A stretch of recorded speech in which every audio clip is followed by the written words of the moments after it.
Okay, so What's this that? is like Is like now I got some major now I feedback. got some major feedback. Someone have their Someone mic have right their next to mic their right next to Yeah, Bradley. sorry, one sec, one sec.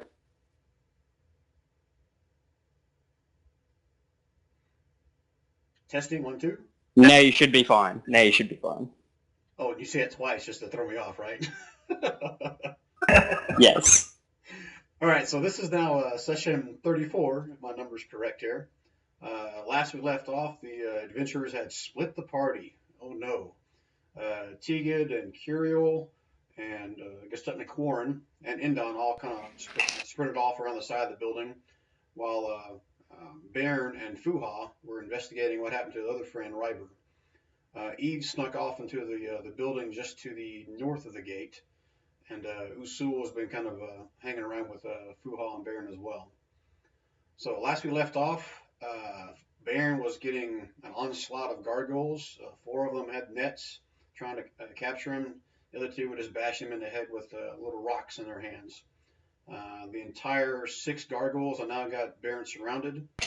The four that were holding the nets are pretty much had to drop the net to the ground, and they're all commencing upon Baron to do something dastardly and dirty, no doubt. So we'll start off here with Fuha. Never took his turn last turn, so he'll start off first. What he's going to do, and then we'll go through the rest of the order. Usul and Korn, I need you guys both roll initiative so I can determine your order in here, please.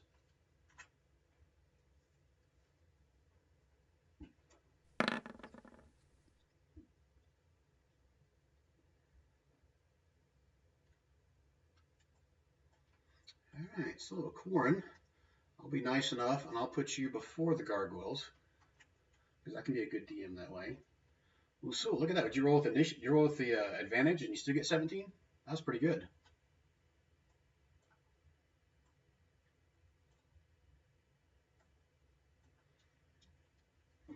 All right, so you guys all got your bearings straight. You know what's going on, where everybody is. Any last questions before we start to commence to butt whooping on Baron here? All right, so Fuha. Bring it on. Fuha notices his buddy back over there. He's already lost one that disappeared next to that little globe. And now his other dwarf buddy is getting surrounded by these gargoyles bashing the hell out of him. And he is not close enough to run and hit anything, but he's still going to get as close as he can. So 5, 10, 15, 20. Ooh, 25. He can't get close enough to attack one of them. And he's going to pull out his trusty Warhammer here and try to bash the hell of this one right here that just got done hitting his buddy.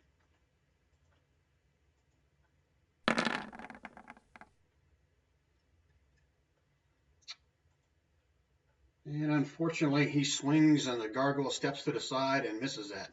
And Fuha kind of has a disgusted look on his face for potentially letting down his friend here. He's going to yell for the rest of the group. Again, he was yelling a while ago, and he knew that somebody was in this building over here, just wasn't sure where.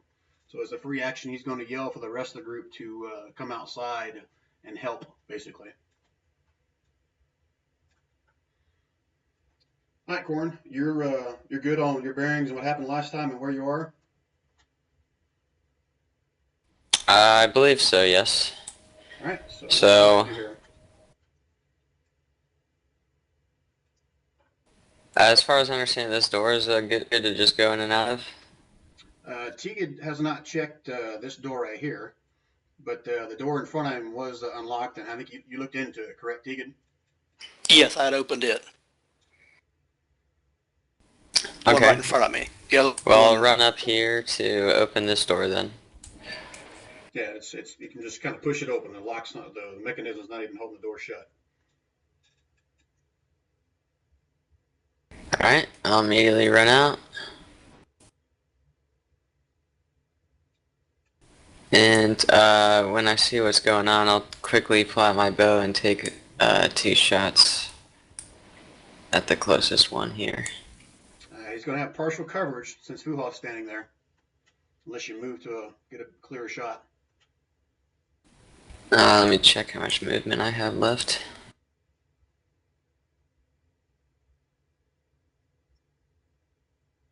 So I can get to about right here is the furthest I can go. At that point, I would guess I'll shoot at this one then. Okay, that's fine.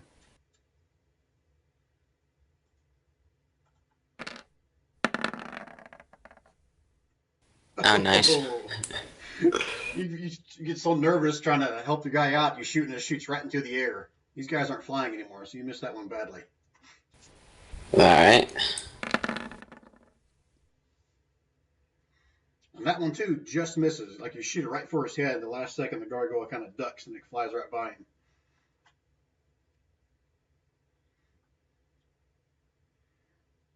Not so good when you're not doing your whole. Alright, well I just cursed an elfish. Right. Okay, is that your full action there? Yeah, I'm basically just getting my fist ready to run in. Uh-oh. All right, so these gargoyles are all getting bombarded. Well, not some of them are getting bombarded and shot at by the other party, but they have their eye on the prize right here in front of them, this little dwarf that they have surrounded. Like I said, the four that were carrying the net have kind of dropped at their feet, and they all come in and converging upon this poor little dwarf here. And we'll just go around the table. We'll start off with this one right here. This one actually reaches for your battle axe, Baron, and he's trying to basically disarm you from that. So this is going to be an opposing strength or dexterity for you, whichever's higher for your character. Uno momento. Give me like a minute. I should be able.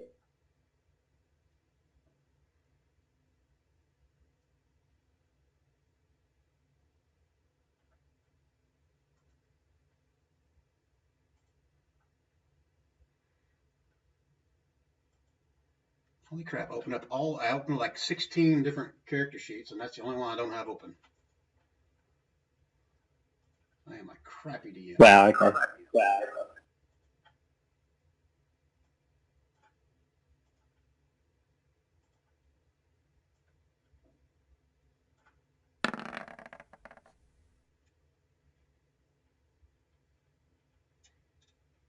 Do you mean to roll it for you, or are you able to do it? It might be a better idea. My computer is starting up. It is on the home screen. Nothing is currently loaded up yet, but so I should be able to get in a little bit. But it'd be better if you roll for me right now.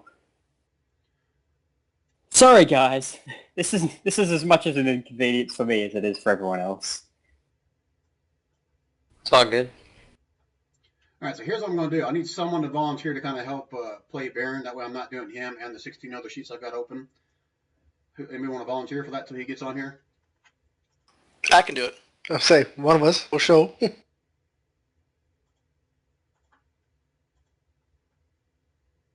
right, so it should be in your thing. I'm going to go ahead and roll his strength check here.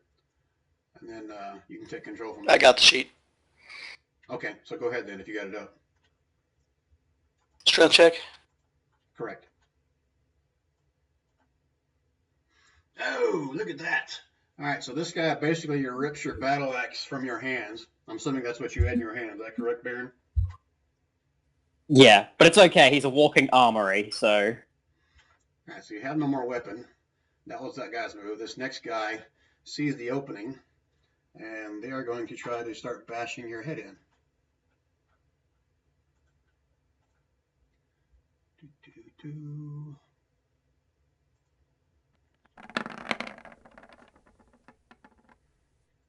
Does a 19 hit you? No. No Oh, shield. his shield on it doesn't. Ah, your shield. Oh, thank you for bringing that to my attention. This guy right here is going to reach in and try to wrench your shield from you now. So let's do another opposing strength.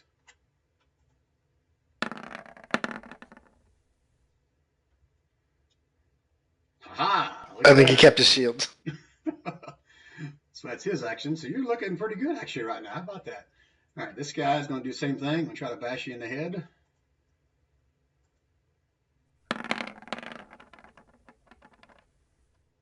Hey, looks like I finally hit something. Is that correct? Yeah. 20s is AC. All right, so take 7 points of bludgeoning damage. And then these next two are going to try to grapple you. So there again, opposing strength. Son of a bitch. I rolled that with advantage since there's 2 of them, and I rolled freaking awesome. So hopefully you roll like horrible.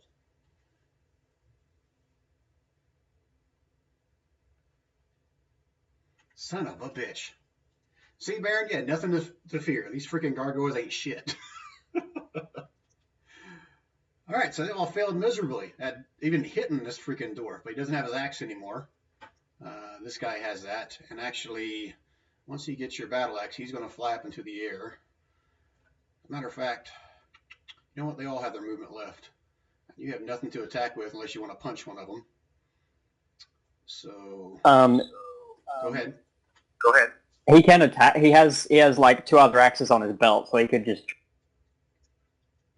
I'll allow you to get one of them because during the fight, again, we're talking about 6 seconds of an action here. Once you pull that one off, I'll give you, or you can pull one of the hand axes up and try to get an opportunity attack on one of them if you want. So go ahead and roll that for this one. It's going to try to pull away with your battle axe.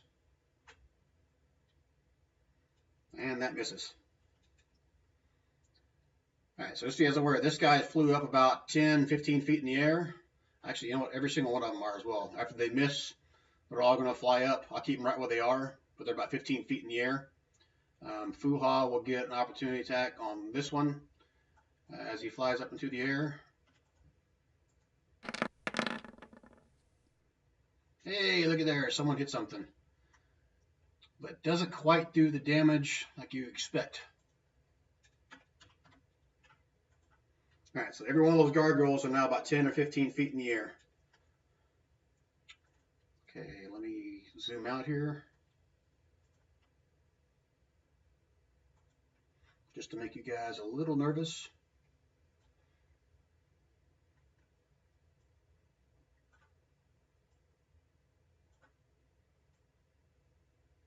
You don't see anything, right?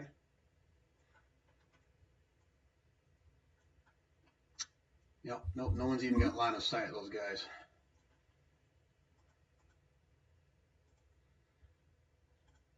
I do, Sewell.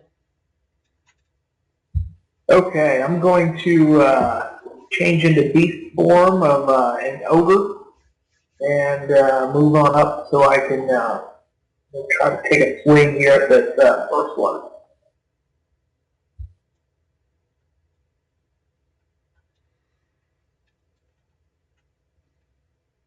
All right, you should have access to that ogre if you want.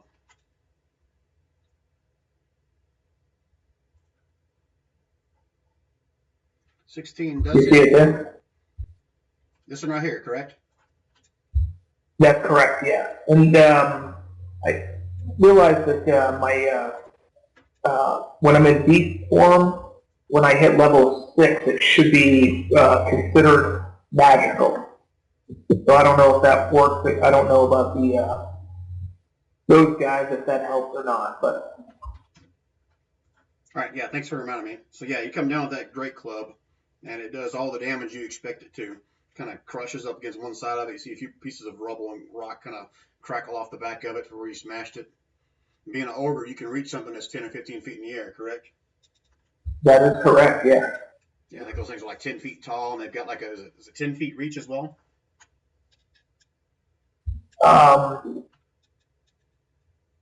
Reach is 5 feet. Okay, all right. So again, 10, 15 feet, you would have enough room to reach them. All right, anything else, Usul? All I've got is that one attack, so that's it. All right, so between you and your next round, go ahead and swap places with that ogre, since it takes up a bigger space. That may come into play. All right, Kira, you hear the sound of some kind of fighting outside. You can hear it probably through this little, no, it's not a window. That's the top of it. No windows over here. But you can hear it through the doorway up here, and where Quarren kind of left the door open on the outside room as well. Alrighty, so I'm gonna charge up to the door here, 20 feet. And I'm gonna take stock of my surroundings quickly.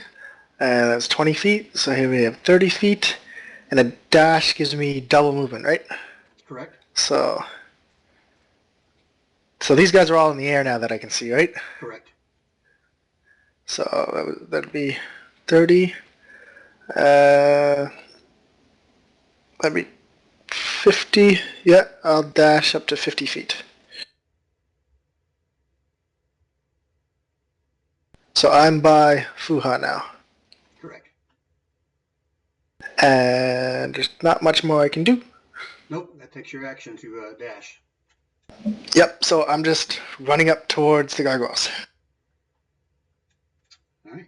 Tegan, you saw Kira kind of dash by you and run out the door. I'm sure he was screaming something to the god of, was it Helm? Is that your god? Helm, yep. Tegan comes running out of the door, stops about right there, sees the gargoyles flying off and an ogre near Baron. So you're going to shoot the ogre, right? Tegan's going to shoot the ogre. Oh shit.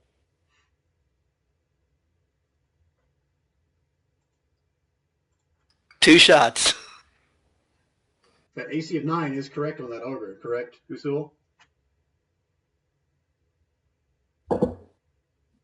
AC 11 with hide armor. Ah, okay, all right. You're still getting hit both times. Okay. Right. So you're getting some friendly fire, but Tegan has no idea that you're part of the good or the bad. And I'm also going to call for Katori at the same time. All right, go ahead and move her. Yeah. I'll have to let you move up to 2 movements. So she probably Okay. looking around somewhere above you guys as you're going through the room. She was perched on the back of that building. I remember that. Okay.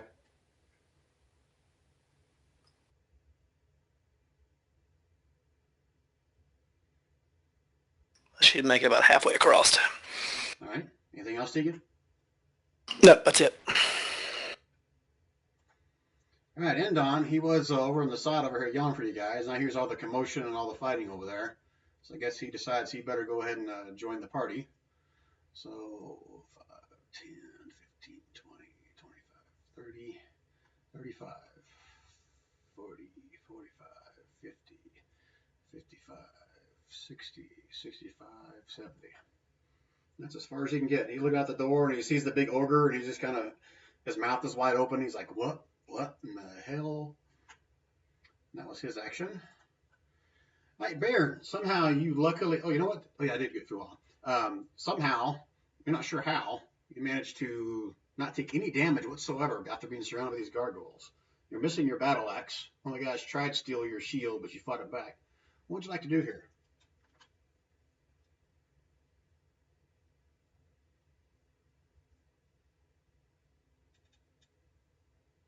Did we lose Baron? No, I'm still here.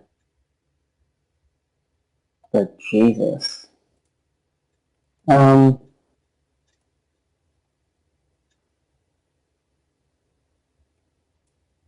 high up are they? 10 to 15 feet. They're not Where is carrying it? him, are they? No, they're not. No. He has a hand axe in his hand, so he should be able to throw that at the one holding his battle axe. All right, go ahead. Woo-wee. So Tegan's still rolling for you, correct? Yeah, I'm working on shit. Okay, I just want to make sure. Okay. He did a crit for you. I just want to make sure that was fair. Damn. All right, so it is a battle axe. Swing it up in there. It hits the stone crotch of this gargoyle, and you see little bits and pieces of falling out from his crotch, and you're not sure if it's a boy or a girl gargoyle, if there is such a thing, but little pieces fall out of there. But still, didn't seem to do as much damage as you expected to. He looks down at you somewhat pissed off, somewhat disheveled at his messed up groin area, but he still kind of swings your battle axe around like he's maybe getting ready to use it. Anything else, Baron?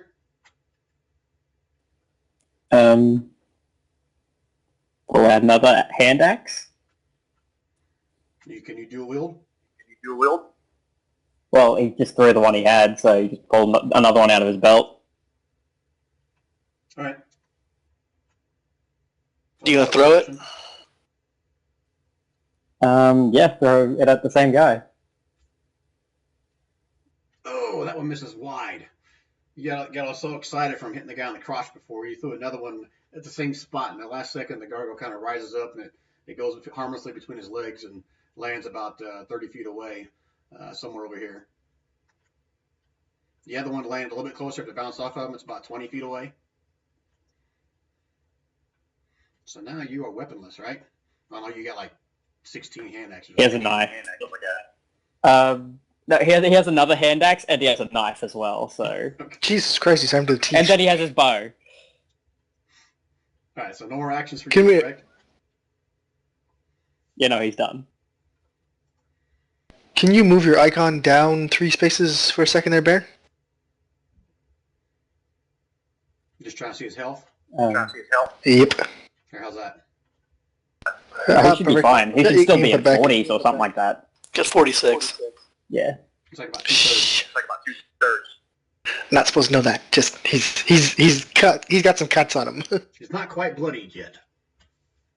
He's got a big bruise on his forehead, that's about it. Alright, so Fuha, he's somewhat surprised seeing this ogre show up next to him as well.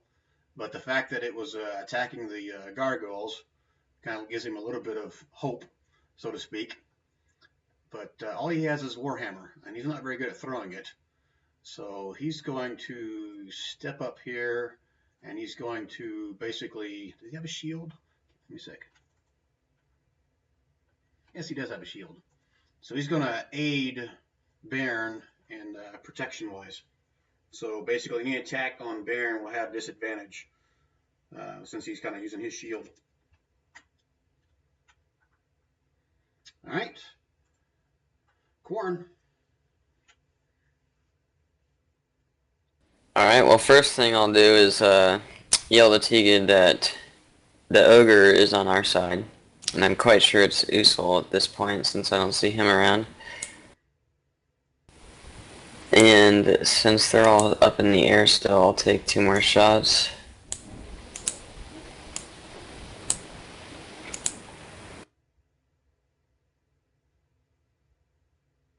At this one here.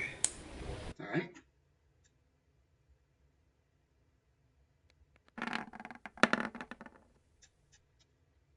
Well, those both hit. Holy shit, your dexterity, +8 on everything. I'm surprised you miss anything. So 19.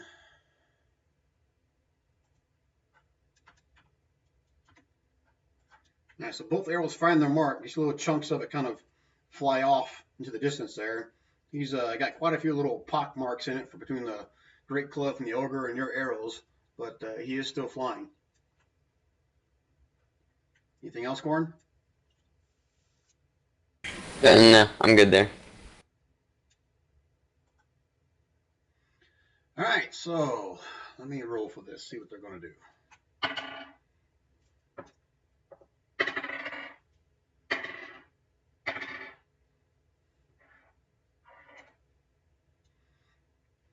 All right, so this guy is going to basically say, F this, and he's going to start kind of flying off in the distance, 10 or 15 feet. The ogre will get an opportunity attack since he's the one that can reach. So go ahead and take that, Usul.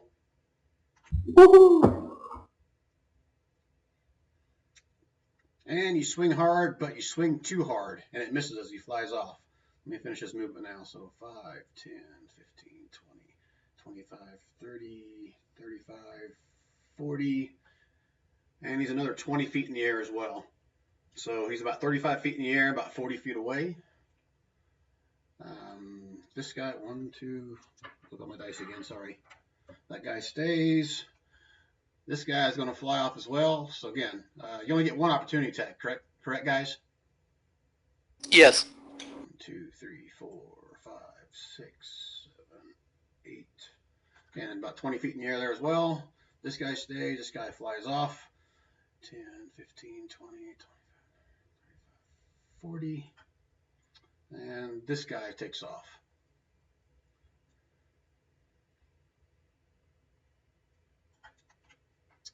All right, so this guy stays. He's gonna, let's see, who's he gonna attack? Oh, like that was a no-brainer. You done pissed him off, Baron. He's gonna try one more time to wrench that shield from your hands. Awesome. Son of a bitch. Oh, you just barely beat it. All right, this guy right here is going to try to do the exact same thing.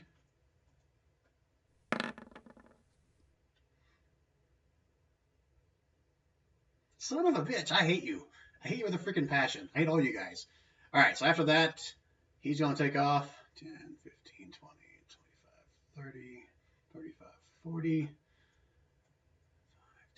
15, 20, 25, 30, 35, 40. Let's see, are there any other bad guys in here? Let's see. I need, let's see, Quarren and, not just Quarren, give me a perception check, normal one. I want Usul and Tiga to give me one at disadvantage. I was gonna say Usul the ogre or Usul the character, because yeah. Which one is it? I'm sorry. The ogre, give me a perception check at disadvantage.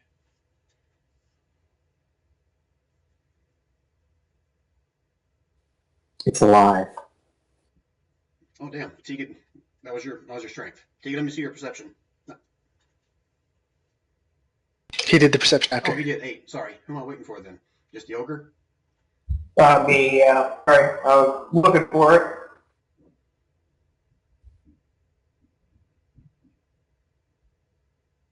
All right, while we're waiting for Usul to roll, Quarren and Usul, you guys will both hear some kind of commotion and some screaming from this corner over here. You can't quite make out who or what it is, but there's some kind of fighting going on around the corner of the building over here.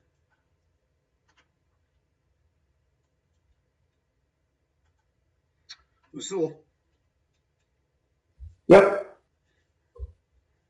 Yeah, you heard some kind of Do you not see commotion. those? You heard some kind of commotion to the north of you around this other building up here. The other gargoyles all flew off. What would you like to do here? I think I'll just wait and figure out what the rest of the party's going to do. So you're like ready in action to do something, or you're just gonna stay put? I'll stay put, but I'll turn around and face the action, whatever's going on. I'll face the noise. Okay. All right, Carol. A lot of gargoyles kind of flew off to the south. You didn't hear anything, as usual. Yeah. Paladins in there staying on the ground. Well, I would have heard Corn earlier saying that Usul's the ogre, right? Yeah, I'm assuming. Yeah, I'd be in range of that. Corn. Yep. So we're still in initiative here, but there's nothing to fight or do anything. So I'm gonna. I don't know any other to say than I guess regroup a little bit, like kind of place myself in the middle of the party. All right. And I'm just gonna ask if everyone is okay. Anyone can take a free action to respond. Can I still see the gargoyle that has the axe? Shit, I should have marked them. That was the very first one that left. I'm going to say it was this one right here. So he is, what I say, 20 feet plus 15, 35 feet in the air. These buildings are 40 foot tall. So you would have seen him fly over this corner over here, but you can't necessarily see him right now. Okay. Tiga yells to Katori, get the axe. All right, so Katori's going to move.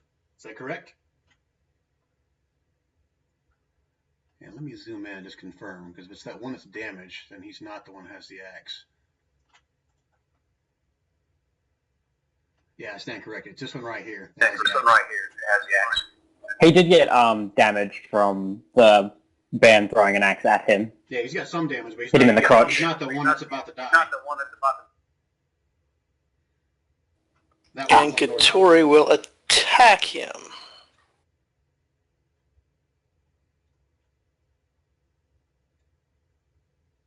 Horribly. Yeah, so they see these two kind of tossing around the wind and stuff, and they both kind of dash and swoop around each other, but Katori just can't seem to get a good clean hit on him. Anything else, Tigid?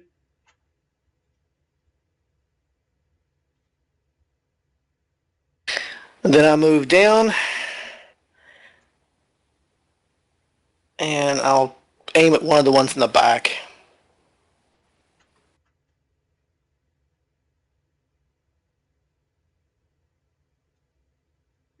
You and Katori are just alike. Yeah, no crap. So you try to aim at something, but they're moving around too much. There's too much commotion up in the sky as Katori's battling. We're saying, I guess you're just kind of nervous about possibly Katori, and your arrow goes wide. Yeah. Anything else, Tigid? No, that's it. At Endon, sees everyone running around with like a chicken with their head cut off. He finally sticks his head out the window and he shouts about what's going on and where'd everybody go. Anyone want to get a free action to answer him? Gargoyles, and I point in the direction. You point in this direction? Yes, that direction. There. All right, so you move 5, 10, 15, 20, 25, 30. Stand behind his buddy Tigid there. And he's just going to start shooting. But unfortunately, he can only shoot once. Also, axe. Oh, you're going to shout axe? My axe! He's like, what? Your ass? What about your ass? And he's going to shoot the closest one here.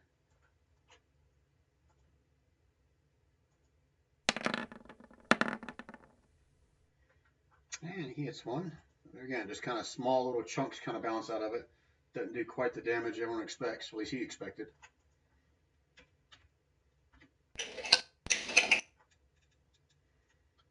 And that's his action. Okay, Baron. You see these gargoyles flying off. Katori's kind of Flying off, or he's got a couple up in the battle. And you know one of them has your axe. Can I currently see the one that has my axe? You know the general area where he is. You don't have a clear shot of him because he's behind all the other ones. Again, it's this one right here. Well,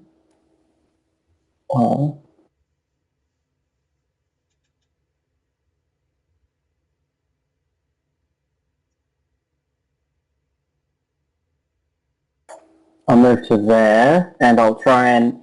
It's this one you said. Correct. Do I have an okay shot at him, or would I be doing it at a disadvantage? No, I won't give you disadvantage. I'll give you a normal shot from there. What about the distance? I can shoot 150 feet with this thing, man. With my Oh, bow. it's a bow. I was thinking your hand axe is like throwing distance isn't that far. It's 60 feet that I can throw it, but that's with disadvantage. But no, he just dropped his shit and he's got his bow out and he's about to fire at that thing. Yeah, I just pictured a tomahawk flying through the air. Epic. Though. All right, let's see it. So yeah, I'll fire at that guy twice. All right, first one misses. Second one does hit, but just it like barely hits it. I mean, it hits and you see it kind of bounce off. Negligible. Small little bit of damage on him. Yeah, that's a normal bow. Yeah. Somebody save my axe! And Don said, "You quit talking about your ass. No one cares about your ass. Fucking elves. Fucking dwarves." All right, Fuhal. Here's you hollering about your ass. and he's going to run up here, but he has nothing to shoot. Axe! It has an X in it. That's as far as he can go, and he just, tell you what, I'll let him do an intimidation. He's going to call these gargoyles some kind of, their mother was a deformed pebble in a little pond or whatever, something stupid, but he's going to try to intimidate them. So I don't have a character sheet for him. So actually, you know I do. I created one last time. Hold on.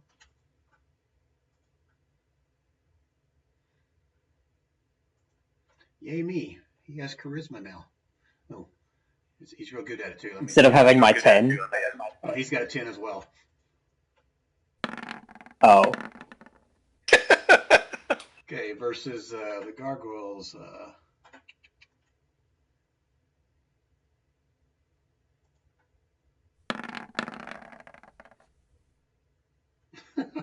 Yeah, no. Just kind of laughs at him. If you can hear her laugh, they just kind of look at him, shake their head, and they keep on heading out. Fuha will turn back to you and kind of shrug a little bit at you, Baron, looking disappointed. Says, I tried. All right, Corn, you see everybody kind of chasing after these gargoyles in the sky to the south. Meanwhile, you did hear something to the north. What would you like to do here? I'm gonna stick with everybody else and run down here.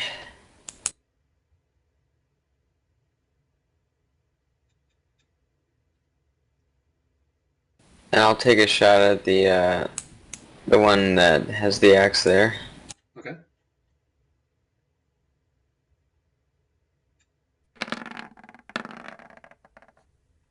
Okay, first one hits, second one misses. Damn. So you see all these guys are kind of looking around and kind of wondering why you just shooting at, why everyone's shooting or trying to hit the same one. But the same one just keeps on trying to dodge half of them, but still getting peppered and kind of nicked by all of you guys. Anything else, Corn? I'll just mention that I also heard the stuff up north. I'm not really sure what it is. Probably more gargoyles. Wouldn't doubt it. All right, so these gargoyles are all, well, this one was engaged with Katori, and he actually has a battle axe in his hand. So what is he going to do? Well, he's engaged in battle, so he's going to try to hit. I'm going to roll the normal to hit. If it does hit, then I got to look up whatever that damage was on your battle axe. It's a D8 plus 1 magical damage. Okay. Does that require attunement? No, it's just a magical weapon, no attunement. Okay.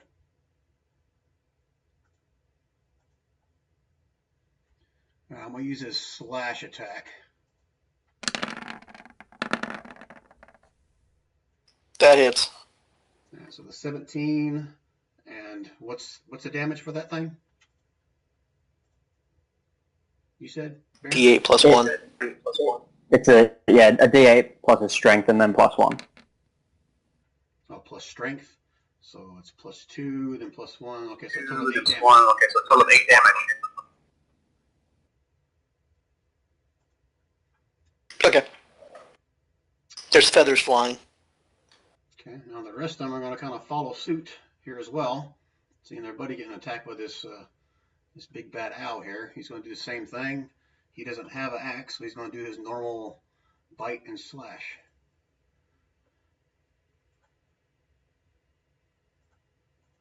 You know what? No, he's got the boulder in his hand. He's going to keep using that. Keep it simple. So 13. That misses. 15's his AC. And so all of them are going to follow suit. There's next 1, 2, 3, 4 of them. I'll go do the same thing on Katori.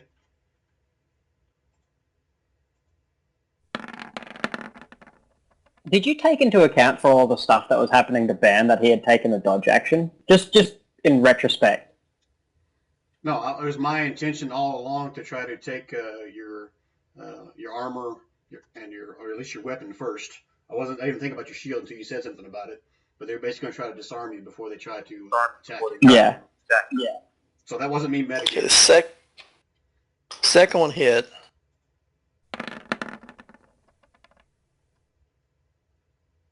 Okay. Third one hit.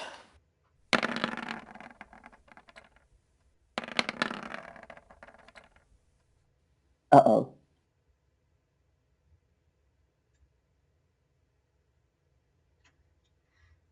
I'm assuming. And the owl hits the ground. And these gargoyles are just laughing it up. I mean, after being so frustrated trying to hit that freaking dwarf, they just pummeled on this owl, and they all have a little bit of a yip or some kind of a screaming that sounds joyous, if there is such a sound from these gargoyles. And they all still have their movement left. So how about that? Let me check their movement again. Oh yeah. 5, 10, 15, 20, 25, 30, 35. Ooh, come on.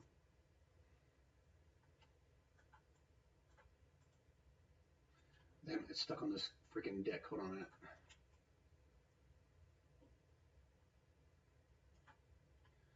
Let me just measure, move them all at once. Right about there.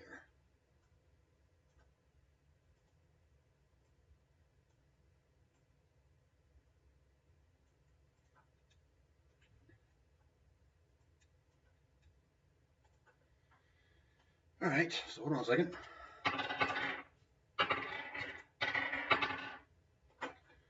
All right, you guys, let's see, who's back here? Curiel and Usul.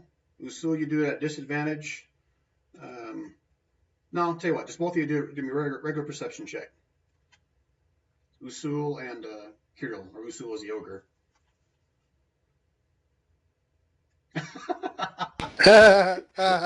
Curiel is dumb as a rock. Dumb, you just got your helmet on too tight or something. You just can't hear shit. All right, so Usul, the ogre, you actually do hear a lot more commotion up here. 1 second. Gotta pull something else in here.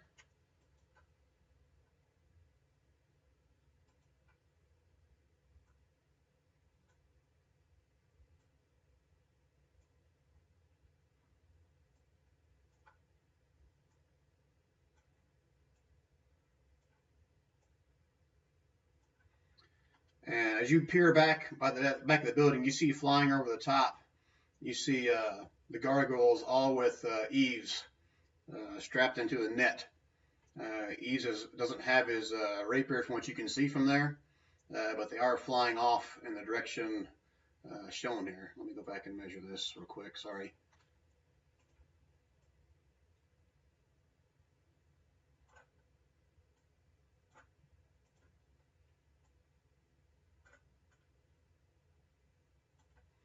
Let's say they're all about 20 feet in the air, and they are rising as they're approaching this building over here.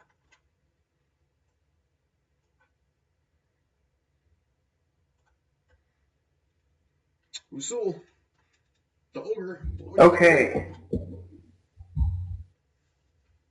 I am going to move towards them and break out my javelin and chuck it at the closest one. So let me measure that distance here and get on. Yeah, Eves is hanging, I'd say, probably about 5 to 10 feet below all of them in the net. Can I reach him if I jump? Again, they are 20 feet, so Eves is about 10 feet off the ground. So if you can reach them, you can try to grab the net instead if you want. He can reach Eves. Ogres are pretty big. He's 10 feet tall by himself. Yep. And 1,000 pounds. So I'm just going to run up and see if I can't wrench that net free or rip it and get him out of it. Okay, what are you going to do? You're going to try to grab it, or are you going to try to... That's almost like two actions. Try to grab it and rip it. So it's one or the other. And what are you going to try to rip it with? Just pure strength? Yes. Yeah. So I'm just going to go up and try to rip it. All right, I got to figure out how I'm going to rule this because I have a certain hit point in mind of this net. So I don't know how to do it. If you're going to rip it, that was a strength thing. Just roll me. Well, go ahead. I was say, does it have like a durability or something, or is that what you're talking about, hit points? Yeah, I'm just going to have him roll me a strength, and depending on how high that is, I'll make a ruling off of that.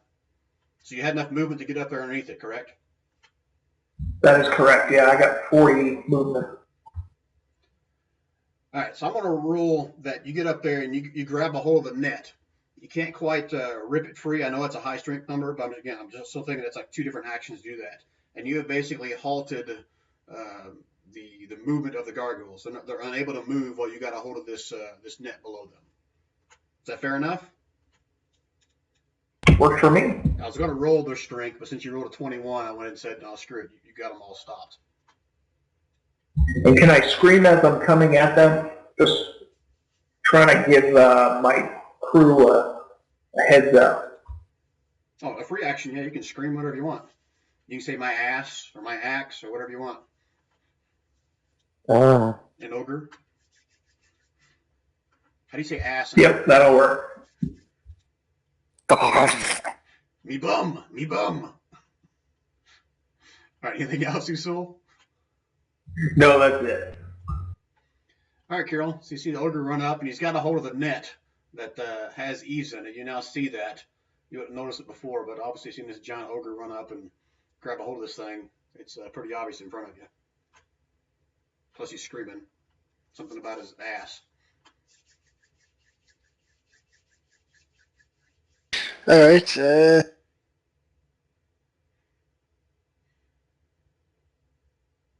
Wait, did never mind. Man, I'm so slow in plate. So that's 30 feet. And give me a second to check my character sheet here. How high up did you say these guys were? The gargoyle is about 20 feet. Ease is about 10 feet in the air, and that's where the ogre has a hold of the net as well.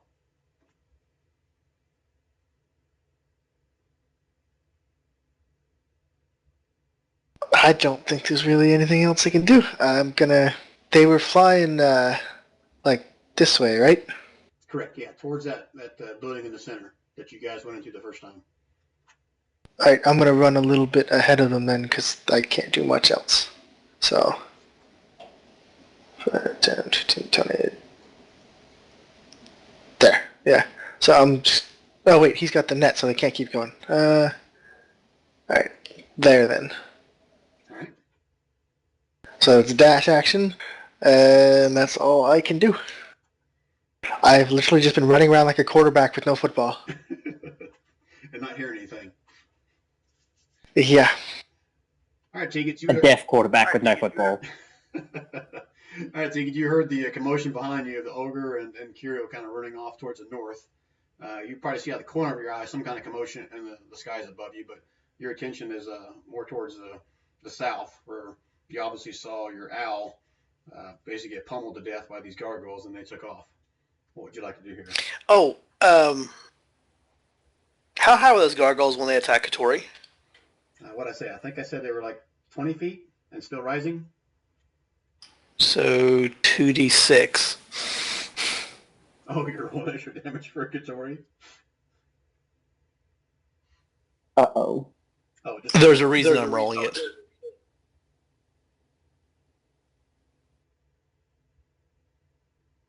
If my math is right, bye-bye Katori.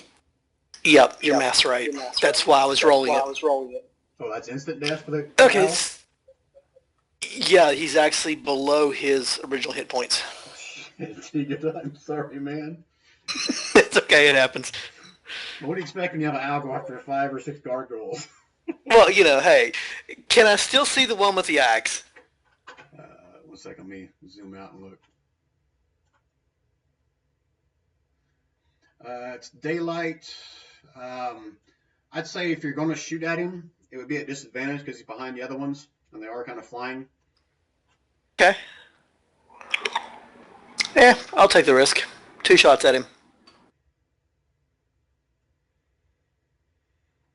All right, since they're both at disadvantage, they both miss, and they fly wide.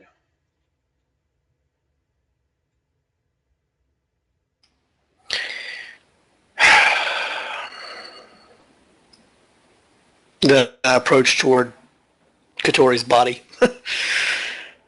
You do not have good luck with your pets. You're a bad pet owner. He's not. They're not pets. They're my friends. You doing good to your friends then. Hey, at least this one got a shot in. Yeah, well, look how many we went through, Corey. All right, that it for you, Tegan? Yeah.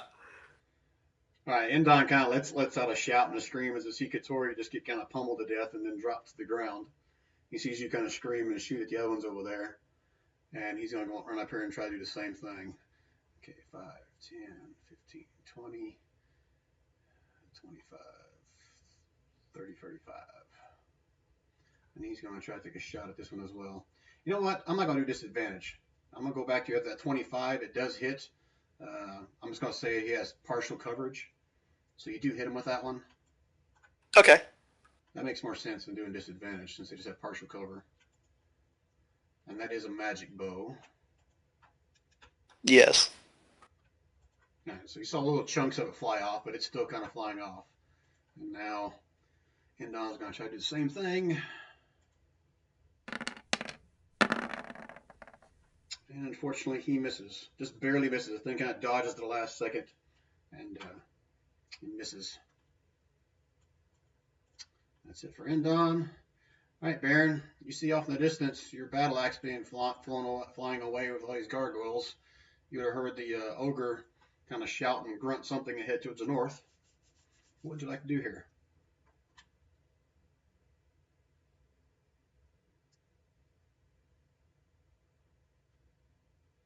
He fires his bow at the one on his axe.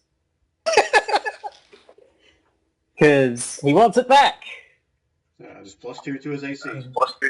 So you got to hit a 17.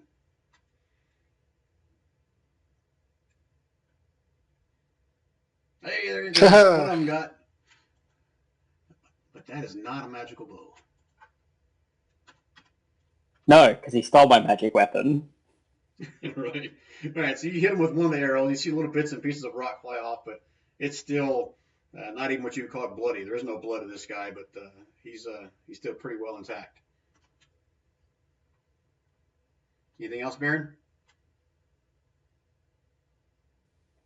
Nope, that's it. Bye-bye, axe. All right, Fuha, again, has nothing to really shoot these guys. 5, 10, 15, 20, 25. I forgot about these guys down here, didn't I? We just saw these 2 gargoyles up here. I'll move them up here.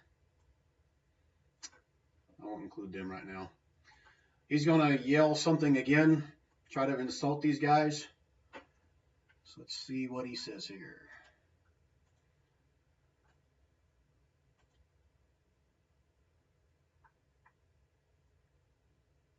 Intimidation is wisdom, correct, guys? Or charisma. Yes. It's a charisma Charisma, skill, yes. yeah. Sorry.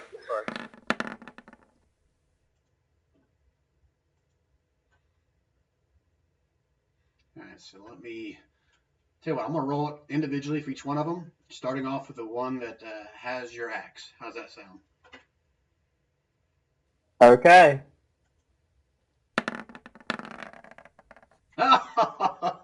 You lucky bastard. Yes! Yes! All right, so this one's going to turn back around his turn. I got to mark these guys somehow. Let me give them a different color or something.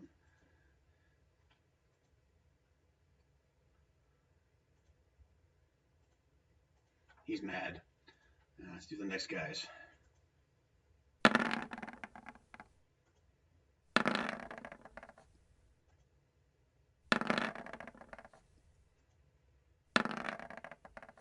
Are you freaking shitting me? Every one of them except for one. Holy crap. All right, so this guy's the only one that's going to keep running great. And he's the one that's like the most dead. Let me change the color on all these guys.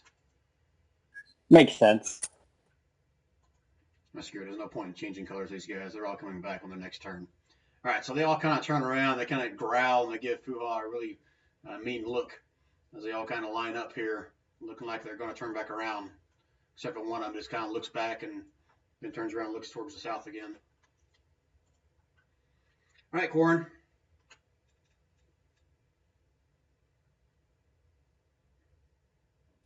Alright. Guess I'm keeping run down here. And I'll take a shot at this one there. And the red one is the one that has his axe, if you care. Oh, well then yeah, I'll do that one.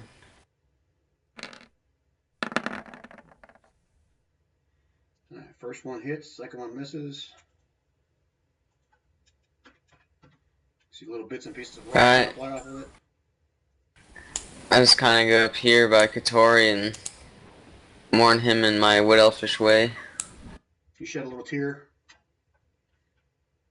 Yeah, and a prayer to my god of nature, Sylvanas, or I think that's how you pronounce it. I'm sure Tika will help you out with that one. The pronunciation, maybe. All right, so these guys are all 5 of these guys are pissed off. The other one's not, so it's 5, 10, 15, 20.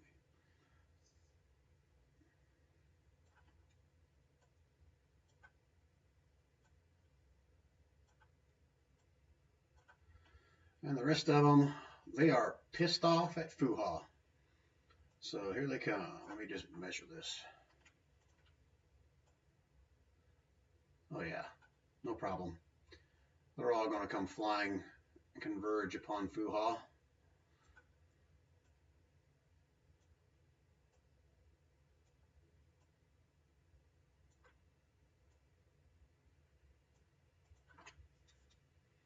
And Fuha is about to be Fubard, maybe.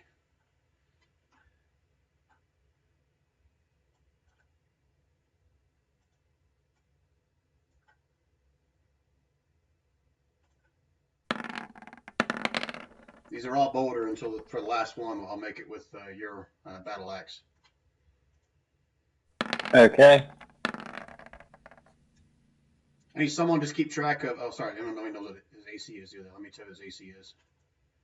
His AC is 17. Be like AC is 17. 17, okay. So someone can just keep track. So of no what hits yet. Keep track of what hit and what doesn't.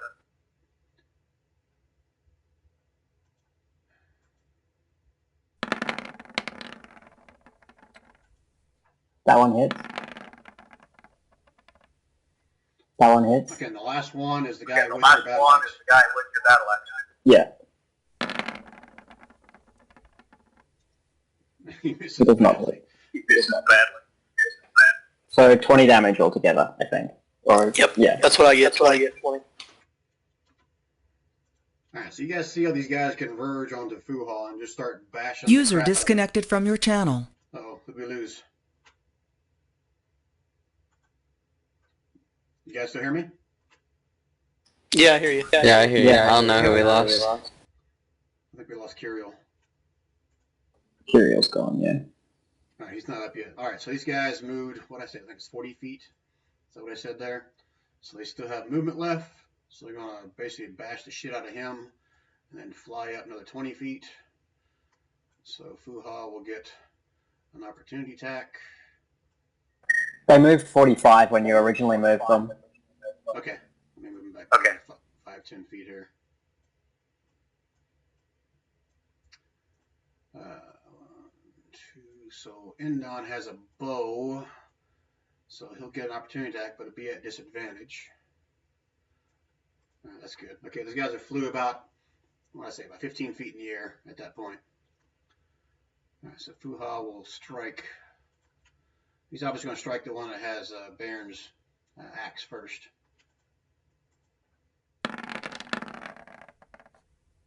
And misses. And then Indon will get a shot. Now okay guys, help me out with this rogue. If he's flanked or right next to an ally, that's a sneak attack if he hits, correct?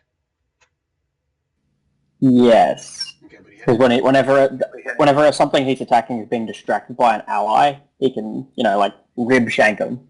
Alright, so he didn't get an opportunity attack on the guy that had the axe, because that guy was across from not next to him, but he'll try to hit this guy as he flies away at disadvantage.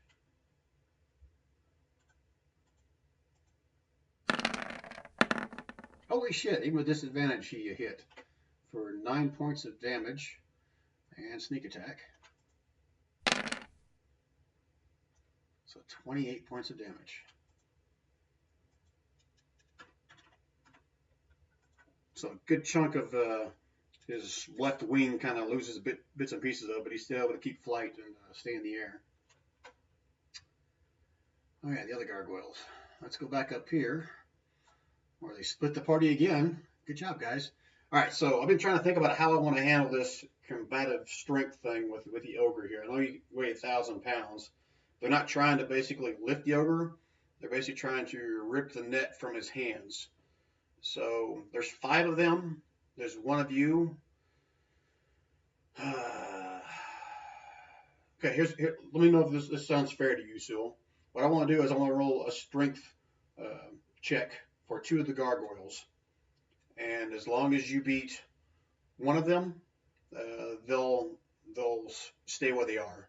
Does that sound fair to you? Yep. If you don't beat either one of them, then they rip the net from your hands.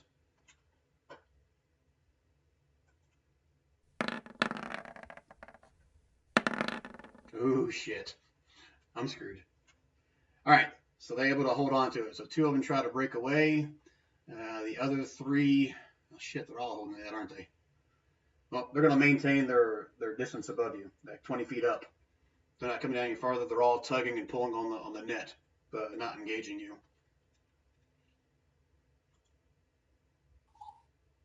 Go ahead and give me another perception check, both the ogre and Curiel.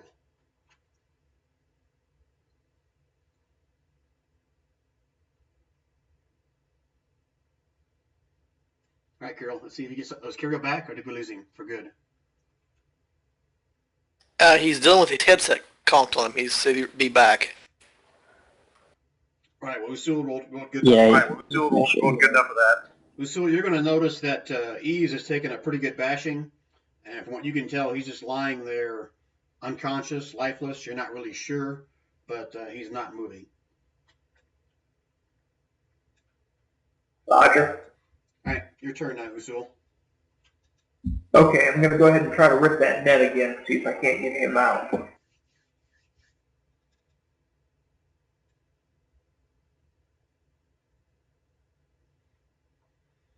right, so now I am going to roll these guys since you didn't roll a 21 this time. You're trying to rip a hole in it, though, right? You're not trying to basically fight them from pulling it up anymore, correct? That's correct, yeah. All right, so with the 9, I'm going to rule you like you pop just like one of the little square netting things. It's not big enough to get anything out of it, but you do pop one small little section of it with a 9.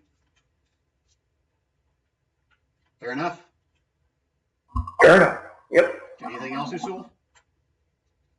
That's all I got. There's Curiel. He's not back yet, is he? Is he in like TeamSpeak chat? No. No, his headset went bunk apparently, so. Okay, so what would he have done here? He can't really... User joined your Oh, channel. maybe that's him. Oh, here he comes. You back, Curiel?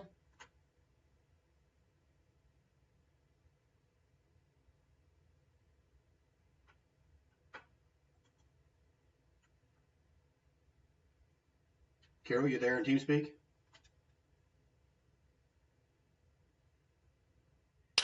He's in TeamSpeak, but it says his mic is muted. User in your channel timed out. Yeah. User was moved to your channel. I put him in here. You'd be able to hear it, Chris. I don't know. Hello? There you go. There you are. I don't know what's going on. It keeps kicking off my headset, but it seems to be working now. Sorry about that. All right, so just to kind of quickly recap, you're not sure what's going on in the south, but you do hear some fighting and yelling and maybe some bashing going on. But right in front of you, this ogre's got a hold of that net. The gargoyles are unable to move any further. Give me a perception check, Carol, while you're here. Give me 1 second. I had to reload my whole damn computer, so I got everything closed. Hold on. You want me to roll it for you? Let me wait for you.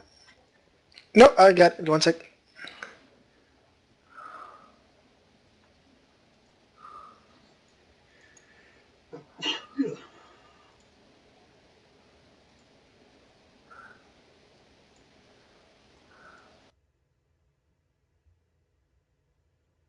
See it? Oh, yep, I do it. Okay, with that perception check, you'll notice that Eves in the bottom of the net is not moving. You can't tell if he's like if he's dead, if he's unconscious, or what's going on, but he's not moving at the bottom of this net. And it's your turn now. The ogre grabbed hold of the net. Looks like he was trying to rip it open, but he only popped one very small section, not enough for anything to get in or out. All right, so I'm just gonna go with this. I want to mount the ogre. Okay. Unless. All right. So how much leverage do I have? Like, would it be an athletics check to try and like jump up, like climb up the ogre, or jump up the ogre? Like, I don't know, like jump on his knee, then up to his shoulder, and then. Yeah, it's gonna be an athletics check, but I'm gonna ask Usuo first. Is this something you would object to, or would you, gladly let him kind of crawl over you? No, I think I'd be cool with that. Makes sense. All right, so since he's helping you, Right. I'm going to have you roll an athletics check at advantage and just a simple DC 12 to climb onto his back. That's like for my movement. This will be your action to actually climb up on top of him. But like DC 12 athletics check with advantage. If you pass that, you can be able to get up on top of his shoulder. At advantage. Yep. All right, so you have to get up there. All right, so let's be clear on this. So while you're on his shoulder, any kind of like a dexterity thing is going to be at disadvantage. You're going to have one hand to kind of keep your balance up there. So it's going to have to be either your I'm holding his head, his little hand. top dot hair or something.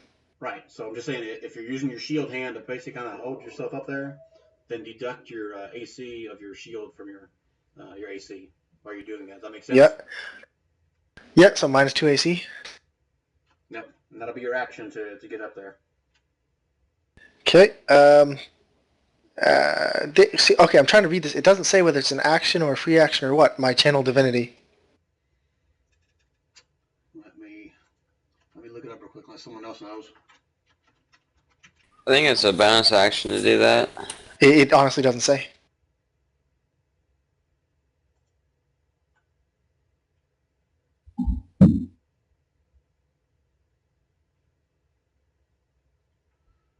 Well, then I'll just roll. Go ahead and do it. That's fine. All right, 1 second. I'll rule it as a bonus action at this point and allow you to do it. Yeah. So the one thing I'm holding is my weapon, which basically for 1 minute I add my charisma modifier to attack rolls. I made it a sacred weapon. Minimum bonus +1, so it's getting +4 to attack rolls. It emits a bright light in a 20-foot radius. Dim light 20 feet beyond that, and it's magical for the duration. All right, so basically your sword is now glowing bright. My Warhammer. Your Warhammer, sorry, yes. It's brightly glowing. It's a sacred weapon, and it gets +4 to my attack rolls, and it's magical. Alrighty then. And so basically I'm now just... I'm going to say... I can't see the hair on this guy, but I'm imagining like the ogre with like a top knot and me like on his shoulder holding the top knot, raising a giant glowing warhammer. Yeah, I imagine Ogre's got some little annoyed look on his face as you're kind of pulling on his ponytail of his head as he's trying to get this net and pull it down. That's And he's what blinding me in the process. Yeah. All right, anything else, All right, Jared? and that's all I got. All right, Tegan, back down here to the south. You saw these guys. Tegan, as he approaches Katori, he bends down just for a second and pats the body, and then looks up at the harpies. Cargo. You spawn of a... they're not harpies, are they? Gargoyles. You're intimidating. You harpy spawn. Yes, exactly what he's doing. You're trying to intimidate. And then he's going to... Let's see, I'll give you the roll for that. He sucks at it, though.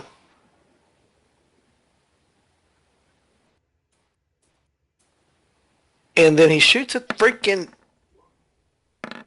Oh, wait.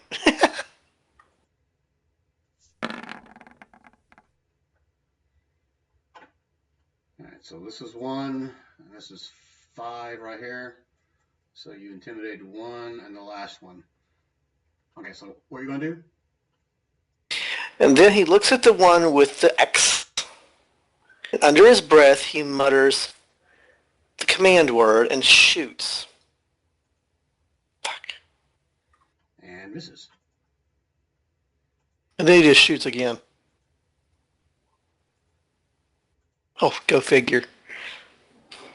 Which one? Same one with the one with the axe. The one he's been shooting the whole damn time. All right, well, the second one hits.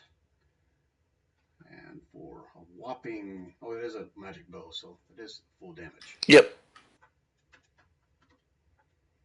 So more bits and pieces of its rock body kind of wither away and kind of fall to the ground. Got a few gaping holes and missing body parts, but it's still flying.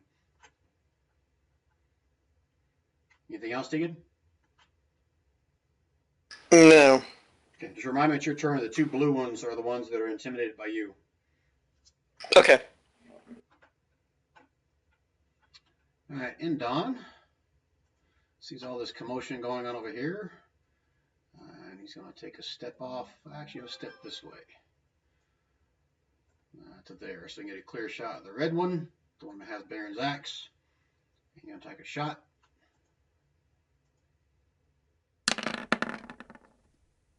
And misses. And then he cusses something in his elven breath. Baron. Right, I'm just going to fire at that shithead who's got my axe. Axe with an X. My battle axe. Let's see it.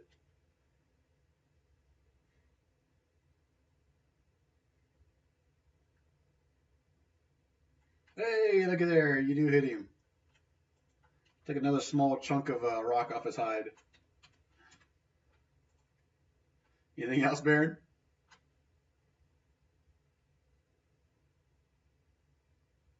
No, I don't think so. All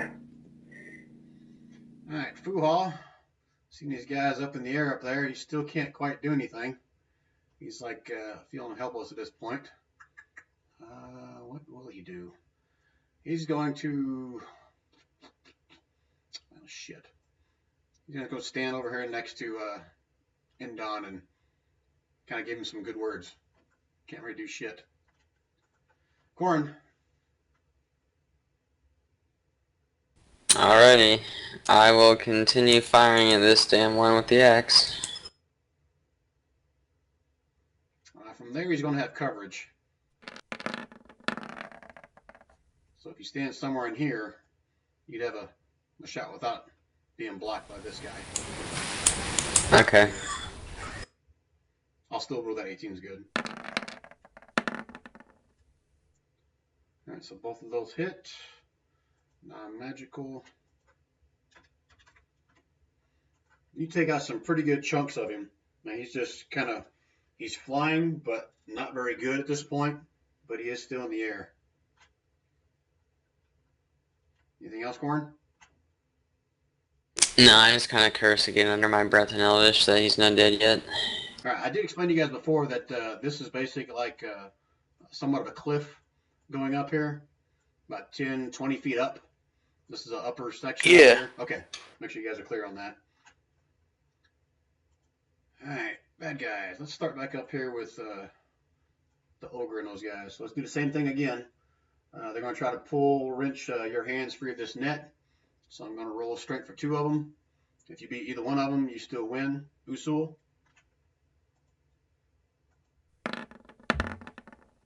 Say again, I'm sorry. Never mind. You win.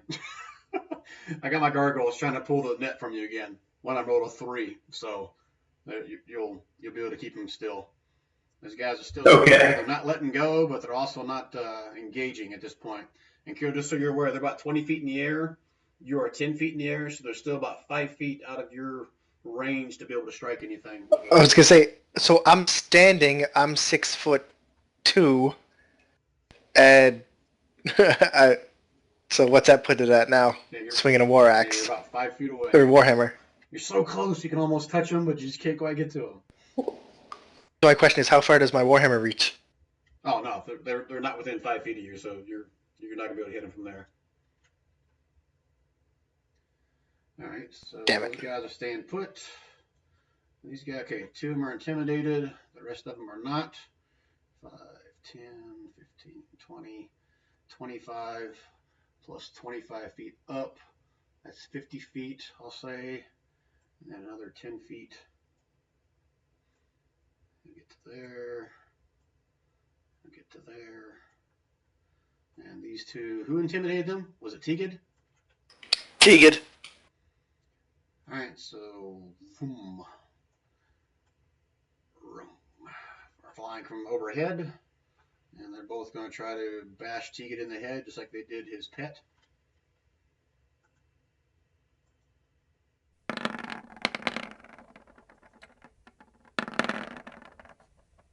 And they're back to rolling shit again. All right, so how far was that? Plus another 20 feet, so that's 30 feet. And then they're going to basically try to fly away. So Corn, you can get an opportunity attack on this one as he flies away. Go ahead, Corn. Opportunity attack.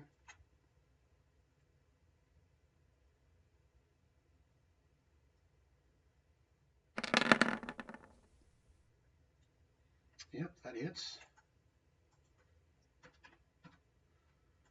And Indon will also get one at disadvantage with his short bow.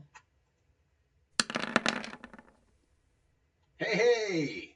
And he gets sneak attack. So that's that 22, 8 plus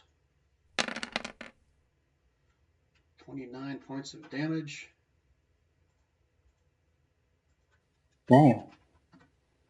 Now he blasts a good chunk out of that one as it starts flying away. You too, Tegan. You can choose which one of these guys you want to get an opportunity attack on. This one or the other one's going to fly away from you. And I'll shoot the one the other guys have shot at. Okay, it's at disadvantage since he's so close, unless you have that feat. I don't have the feet. You still hit it with a 16.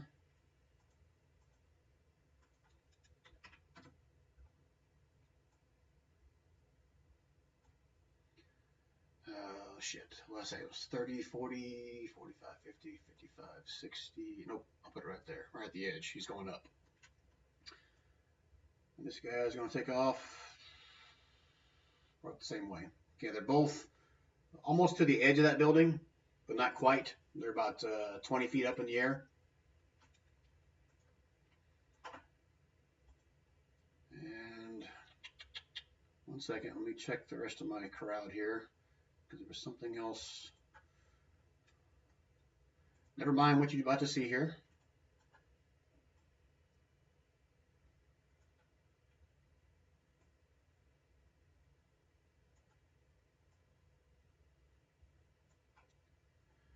All right, Baron and Fuha, give me a deck save at advantage as you see something get chucked out of this arrow slit up here on top of the hill.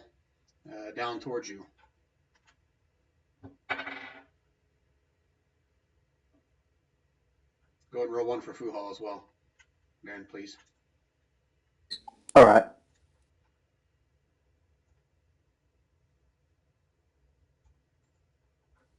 Damn.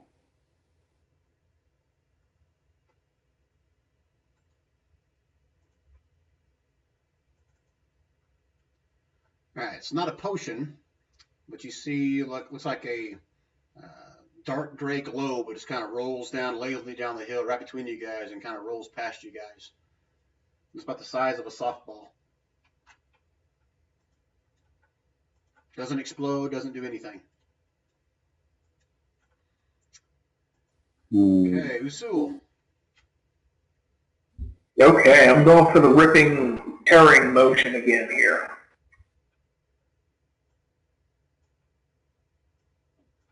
Oh shit! All right. Good job. All right. So that time you rip the entire bottom of it open, and Eve's body just kind of drops to the ground. So that's going to be a D6 on him.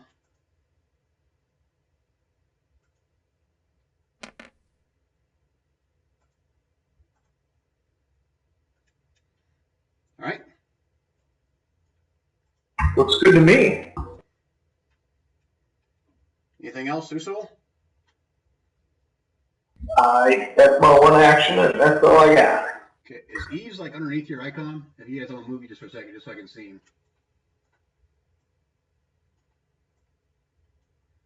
Oh yeah, I never updated him.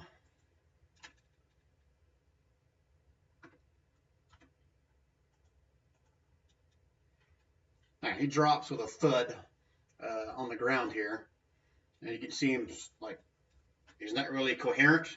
But you can see like a little shivers or something going on in his body. Kirill. All right. So just so we're clear, intimidation makes things attack you? Potentially. Depends on the thing. Depends on the thing. I was trying to look up an explanation for it here, and I couldn't find one. Intimidation could be multiple things. It's really going to be a DM rule. Sometimes it makes them scared. Sometimes it pisses them off. I kind of play by what the creature is, what happens. And I was kind of taunting them, so. I was going to say, taunting would be, what would be like, yelling at these gargoyles, get down here and find... Yeah, it's a combination of what you say and how powerful they are is how I always play that. If these would have been like goblins, they'd be running away. If they're gargoyles, they're pretty tough. So if I'm like, get down here, you rock-bellied little bastards. Is that what you're saying? That's what I'm saying. Would that be intimidation or persuasion? Intimidation.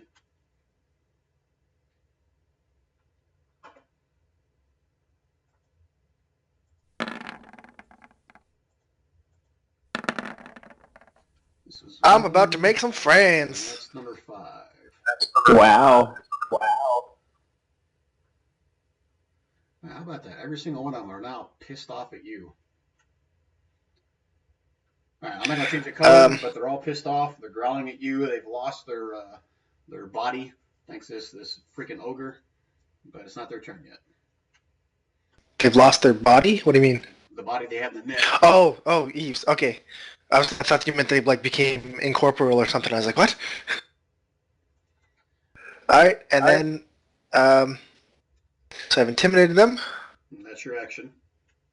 And I'm using my bonus action. To do what? Here we go. On myself. What this basically means, everything's at disadvantage when they attack you. Is that right? Or they can't. No, that's someone who can't attack you. They can't attack you Nope, unless they make a... They have to try and attack somebody else, if available.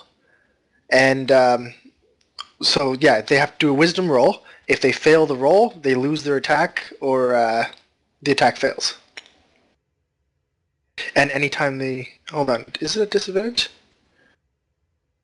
Nope, doesn't say it's not a disadvantage. Yeah. It's just they have to pass a wisdom throw beforehand. So basically, if I fail it, they must choose a new target nearby or lose the attack. So basically, it sounds like If available. Bad news for Rasul and possibly the dead body of Eves.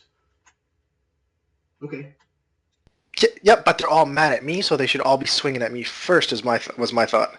So that gives them a chance for them all to just lose their attack. Okay, we'll see how that plays out. Okay. Anything else, Kirill?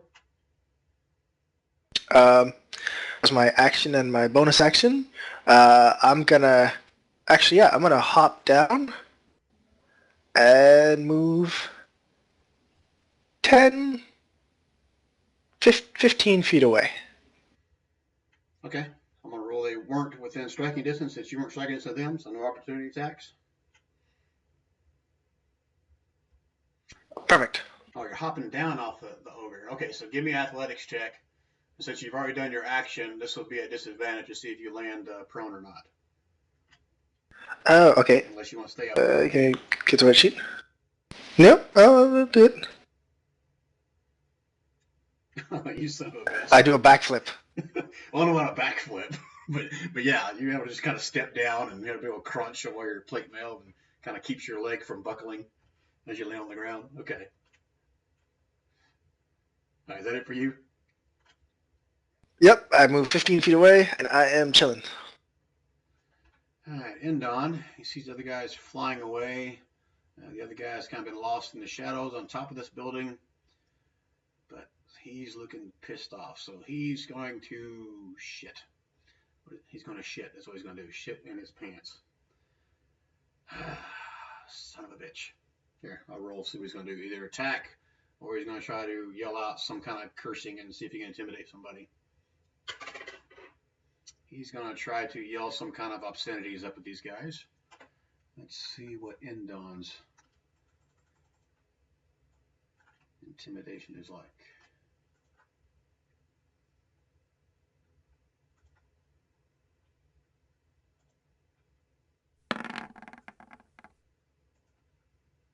Not very good. Let's see if these guys just fail miserably.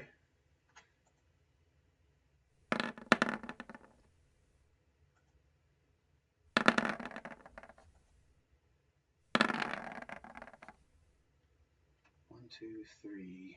Not just three of them. Those first three. Oh, he actually did beat one of them. One. This guy is now pissed off.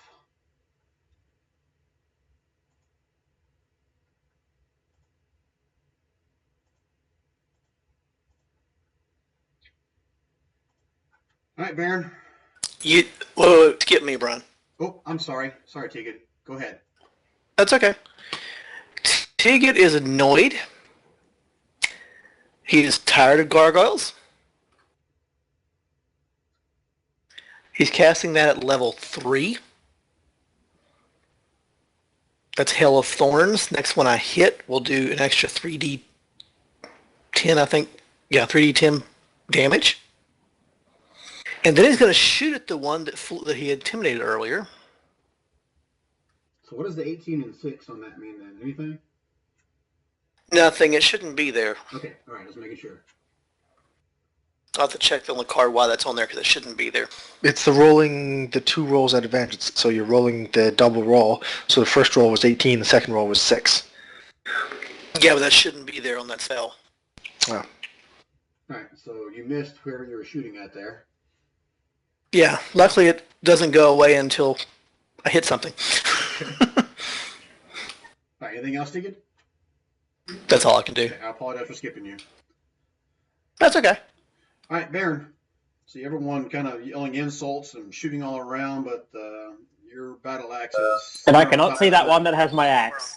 No, he's gone over the top of that building. He's gone You over can't the see. top of that building. You can't see. I would like to yell at the top of my lungs. Get the fuck back here with my axe, you lily piece of shit. Do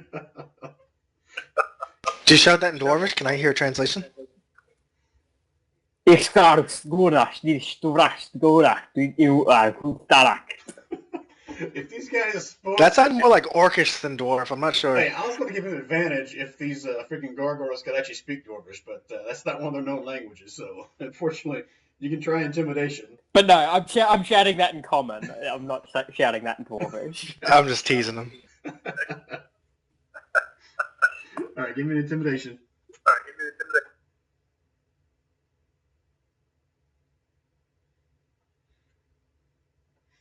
Damn, look at you. All right, so I'm going to rule that you can intimidate everybody except for this one, since he's already intimidated by, who was it, Tegan? No, Endon.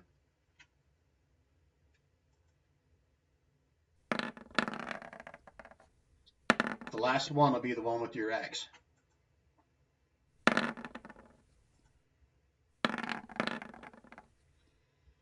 Alright, so the first one says, screw you. This one's coming at you. I gotta give these all kind of different colors here. Alright, so the blue, that light blue is going to be Tegan's color. The color for Baron will be yellow.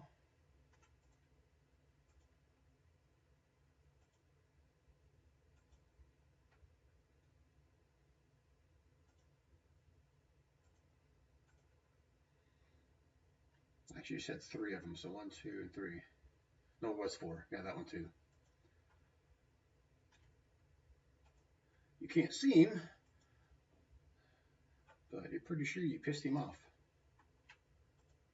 Am I still able to attack, or actually, can I even see anything to attack? Your intimidation is your action. Your intimidation is You'll your action. see these Okay. 3 within your sight. 3 within Can your all sight. turn around and look at you. Can all turn around and look at you. This one turns back around Okay. and faces This one back turns toward the back top around of the and building. faces back These toward other the top of the 2 are building. looking right at The you. other 2 are So looking pissed off right look at on you. their face. So pissed off look on their face. Well, guess. I'm gonna take a deep breath, brace myself, and use my bonus action to do second wind. Alrighty. Go ahead and roll it.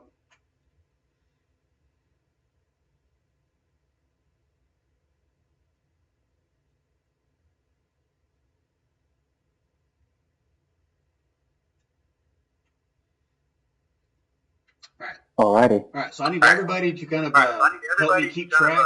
They're not allowed to do intimidation once. After that, they're going to become immune to it. So if anyone has not done intimidation to try to get these guys down here yet, then that's fine. Just let me know. So. I was like, I've got all these guys. I've still got mine. Right, I think everyone's done the intimidation now, with the exception of Korn, Usul. Yeah, Kirill done his well. So just Korn and Usul, I think the only ones left. Has Indon done it? Yeah, he did. But we're on different groups, right? Correct. So yeah, if you came up upon another group, and yeah, you can try it again. But the group you already tried it on, you can't do it more than once. Okay, but I succeeded on all of them, so I'm good right now. Yeah, you guys correct me if I'm wrong. Has Indon done it yet? I thought he did, but I'll take your. I don't think he did. Okay. No, he. Okay. All right. So Fuha has, so he's not going to be able to intimidate anybody else. He sees the look that they're on Baron's face, and he's going to come over and stand next to him, and he's going to provide aid from a protection standpoint. So basically, any attacks on Baron will have a disadvantage. You're welcome, Baron. Korn? Alright, well, I'm gonna try what everyone else was trying and intimidate them, so I'll yell up at these gargoyles as loud as I can. Come back here, you pebblestone tree-hugging bastards. Tree huggers. Okay, roll me your intimidation. No trees in sight, but Alright, so technically, you don't know if the one on top of the building has already been intimidated, so you're really only trying for that one right there that's left. So I'm going to roll for him.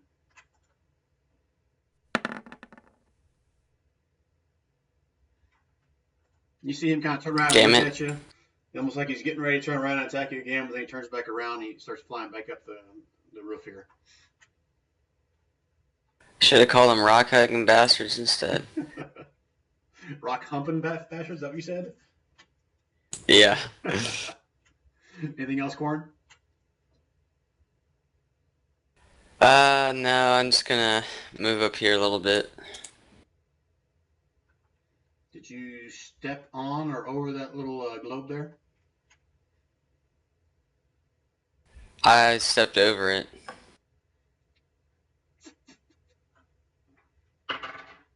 Okay. Alright, bad guys are up. Okay, let's start back up here with the ogre again. These guys lost the thing. They're all pissed off at Curiel. So, Curiel, you know what's coming, right? So, they're all going to swoop down on you. Usu, I'll give you an opportunity attack on one of them as they fly overhead, and they just don't even pay attention to you because they're flying at Curiel. So, I'll give you an opportunity attack on this one down here in the corner as he flies away. And you miss. Alright, so now they're all going to try to attack you, Curiel. So, they all need to do a wisdom roll. Let's do it. And my spell save DC is 15. Alright, so let's do this one at a time. I'm going to start at the top, kind of go counterclockwise around these guys.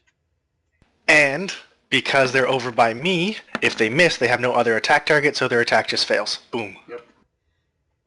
Alright, so that one failed. I'm just going to go around the table and do 5 of them real quick.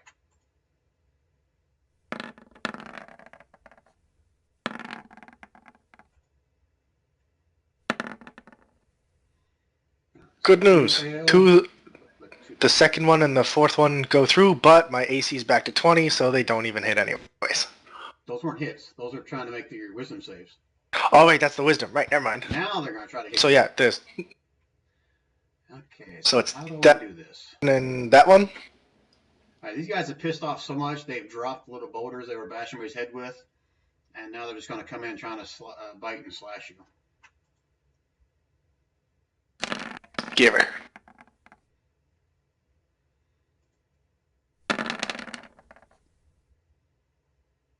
Alright, so we got that one bite get you the 24, which both those damages, so 11 points of piercing damage.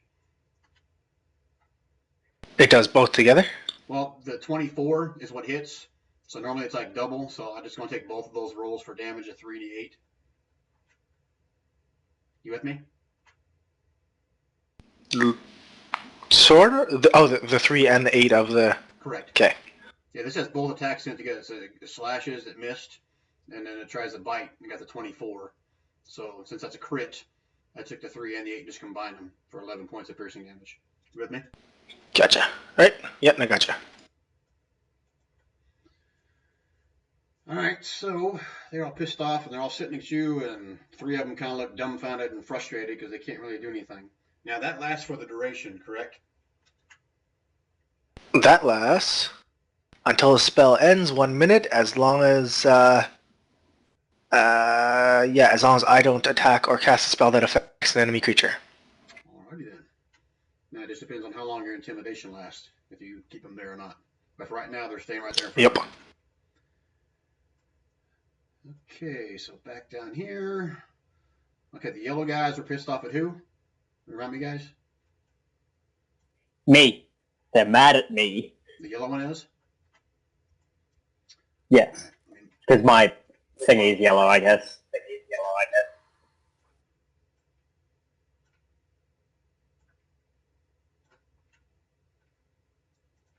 Alright, so you see these 3 all converge upon you. And you see the guy with your axe actually flying back down here as well. He's looking pretty battered, but he also looks pissed off. So they're all 3 going to take an attack at you. And correct if I'm wrong, guys, this aid thing for Fuha, that only works for 1 attack, not all 3, correct? If it works like mine, then it only works for 1. My my reaction defending thing only works for once. All right, that's what I thought as well. So I'll make sure no one else has seen it to play differently. All right, so all 3 of those, again, they're pissed off. They dropped the boulders. Well, actually, the one guy only has an axe. He never had a boulder. And they're all going to try, 2 of them are going to try to bite and slash you. Did you say he dropped the axe, though? No, he didn't have a boulder in his hand. He's got the axe instead. All right, so unless Okay. First guy doesn't hit. Oh no, the second one does, the bite. yeah, so the 17 hits for a whopping 3 points of piercing damage. Oh wait, no it doesn't. I have an 18, sorry. Got Oh, yeah. because I have splint, not chainmail, that's right. I got to try to steal your freaking shield, don't I? Thank you for He reminding me. doesn't actually currently have his shield. Do what? It's strapped to his back right now. Oh, okay. So he's holding his bow. All right, so your AC reflects that then, right? Yes, it's an 18 right now.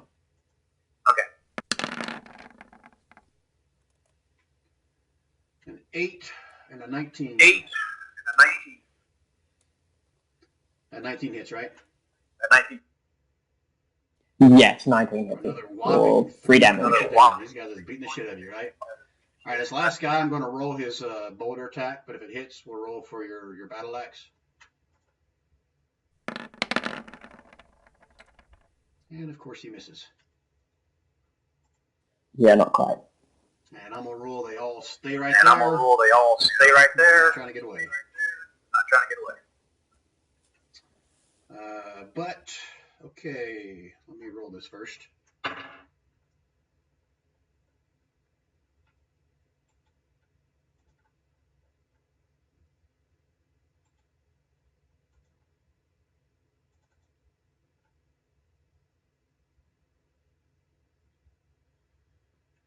All right, you guys see another little, not a potion, but a little ball kind of get dribbled out this arrow slit and roll down the hill right in front of, I'll leave it right here for right now, but it's right in front of Fuha and Baron, and I guess all the gargoyles as well. And you see a small little black globe, and when it stops rolling, you see these white flecks just kind of crackle all around it. And then both of you, I guess Yeah, both of you guys have this vision of something that's just gruesome, something just frightful of you. I need both of you guys to make me a wisdom save. DC 15, please.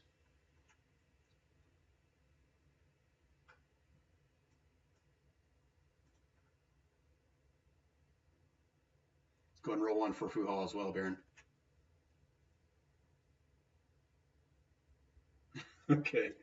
All right. So you guys have this weird. You're not sure what it is. You're just get deathly afraid of these little balls, these little globes that are all around you here, and the only thing you want to do is get away from them. So you guys are basically feared of any kind of little globes or balls that have been thrown out here from them. So the one behind you, the one in front of you, you're just scared shitless of both of those. Okay, so we're frightened of them. Yes, you're frightened of any kind of these little balls or these globes that they've been throwing at you guys. All right, let me look around here.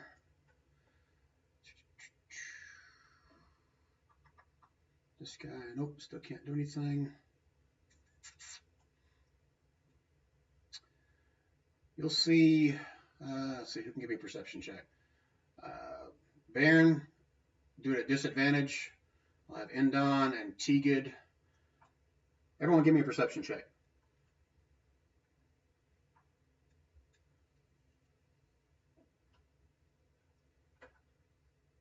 Usul and I as well? Clueless Ranger. Not Usul and Kirill, just the people in front of here. You're a little bereft of, your senses given the death of Kirill. Yeah, good excuse, but that Tegan always misses everything. Oh, okay.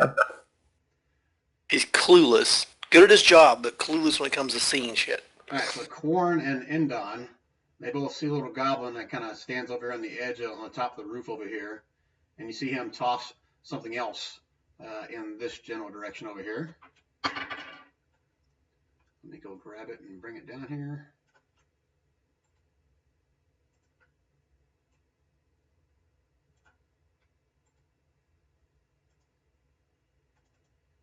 It's a potion bottle. Looks like just the same as everything else. It's flying through the air. And I need just, let's see. Yeah, he'll end it there. Endon and Fuhal both make me a dex save. You want me to roll the dex save for her? Yes, please. Yes, please.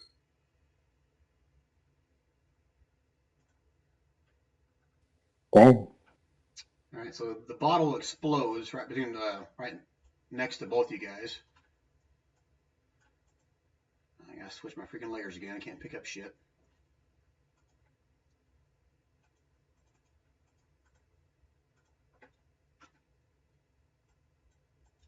All right, Tegan, what's going on? I can't pick anything. What the hell's going on? I don't know. What layer did you drop it on? You are on the select, I'm assuming. Dark side of the moon? It's on Yeah, well, I do that a lot. the token layer. I've got object tokens. I got select to move. I'm just waiting for a little air mat. Well, screw it. You guys can see it up here. It lands right about here and explodes a bunch of green goo. You're not sure what it is. Fuhal is able to sidestep and miss it. Now, as long as I can roll something for Endon.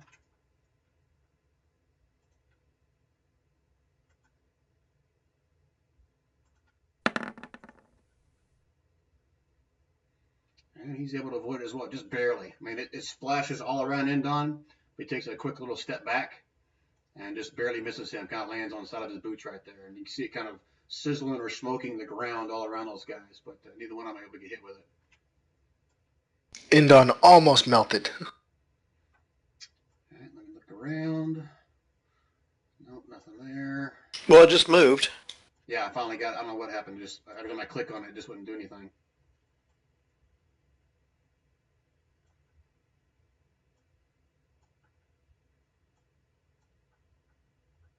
Oh, that's it. All right, Usul. Show those guys basically just drop their net and go over and start trying to attack on Kirill at this point. What would you like to do? Okay, I think I'm going to snatch Eves up and run them into this building down here. Sorry. All right, as long as you get enough movement to go there, I'll allow that. I got 40 movement. That puts me right inside the door. That's where I'd like to deposit him. All right, so I'll allow you to get in the door, but just so you know, trying to squeeze through any more of these doors is going to be difficult terrain for your giant ass. Understood. I really just want to put him in a safe place. So if I can just get him in the door, and then I'm going to run back up on my next turn and give some aid up there. All righty. That's it for your turn, Azul? Yep, that's it. All right, Kirill, you're surrounded by all these gargoyles. They're trying to hit you. A couple of them do, or one of them did, I think. What would you like to do next? Let's see. Do. I'm gonna ready a defensive action. So here's the thing. If I have a defensive action on, the last one that swings at me, can I hit that one specifically or no? Say again. What's your action you're holding? So I want to ready a defensive action. So basically, if one of them Are you hits talking me, about hit a back. dodge action? No. If one of them hits me, I hit okay. back. That's just ready an attack. Ready an Hits attack, you, sorry. yeah.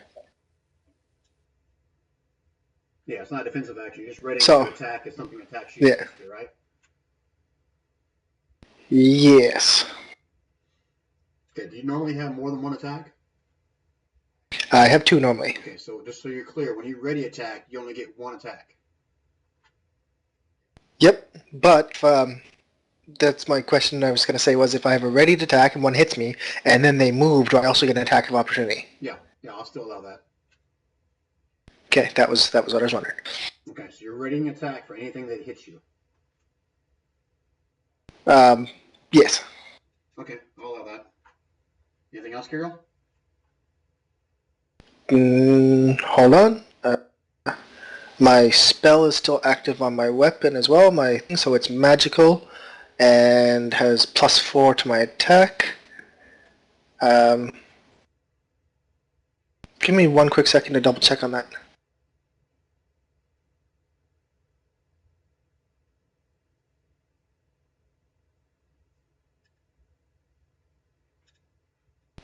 Yeah, it's still end of turn, not on hit.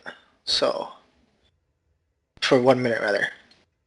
Alright. So we've only been, my sacred weapon, my channel divinity, is for 1 minute. It doesn't end on hit. So I get +4 to my weapon, to my attack rolls made with this weapon, and it's magical. So I just was wondering if it would end it on hit or not. So yeah, no, I'm good. Alright. Tegan. Tegan's gonna shoot at one of those stupid gargoyles. Oh shit, I never moved this blue one last time, did I? Who was he pissed off at? No, Who's No. pissed on that? Tegan. Alright, that's my fault. I'll have him do it on the next turn up there. And same thing on this one, I didn't move him either. But that's fine, my fault. Go ahead, Tegan. Okay, that's at the one back here. Does that hit? Yeah, that hits. Oh, goody. Then he gets an extra 3d10 damage. Let's see it.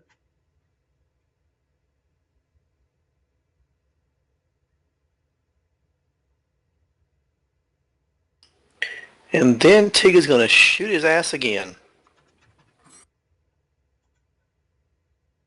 And that one misses. Yeah, well. Man, I really screwed up. Some of those guys should have escaped. Well, my fault. Your gain. 40 points of damage in one shot. That's worth it.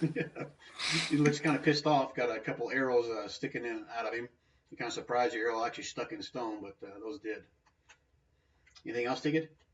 Well, those were kind of cool because as they came into him, they actually exploded in little thorns when they hit him. Anything within 5 feet of him gets hurt as well, or is it 10? Yeah, it's 5. There's nothing else within 5 feet of him, so. All right, is that it for you, Tegan? That's all I can do, yep. All right, so Indon, he still didn't do the intimidate thing yet, right? No. There's only one of them that's not coming towards anybody, so, and he sees a golden opportunity here where these guys engage with somebody else. So he's going to take a step back over here, and he's going to try to shoot that one right there.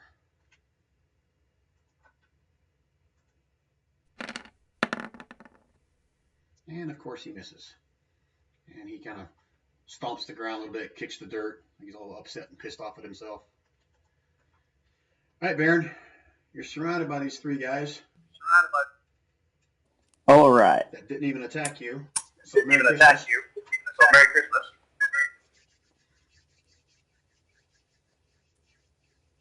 Well, But you're scared of balls. yep, I'm scared of balls. So, what I would like to do is try and jump on this one and grapple him. Nope.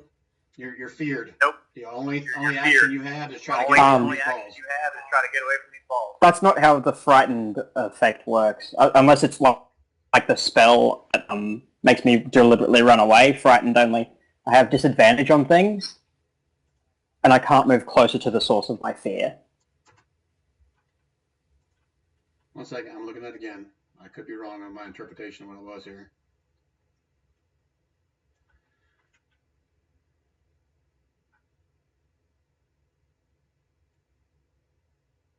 While frightened by this spell, a creature must take the dash action and move away from you. But it's Ah, not okay, so it is a its spell turn. rather than frightened. If the creature ends its turn in a location where it doesn't have line of sight to you, the creature can make another wisdom saving throw. On a successful save, the spell ends for that duration. Okay, so I have to just sprint away. Yeah, the dash away. Yeah, the dash away. So go ahead and stay there. You are going to dash away. So each one of these guys gets an opportunity attack on you as you dash away here. Yeah. I'm going to start off with the one that has your axe. I'll start off with one that has your axe.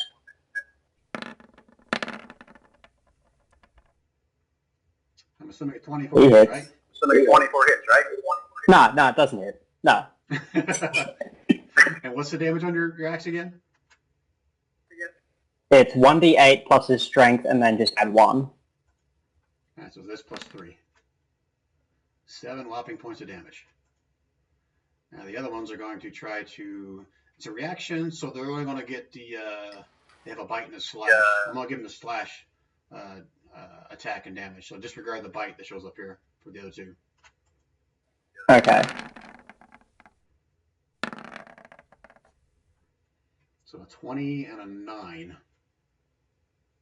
So if 20 hits for 6 points of slash. So 20 hits for I 6 take points of slashing 6 damage.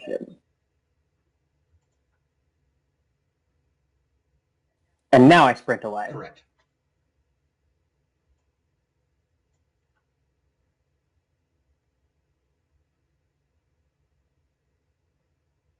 And I get to make another saving throw now? Nope. Only if you're out of line of sight of Only them. if you're out of line of sight of them. Okay. So it's not at the end of my turn then. Correct. As long as you have line of sight of them, you're still feared.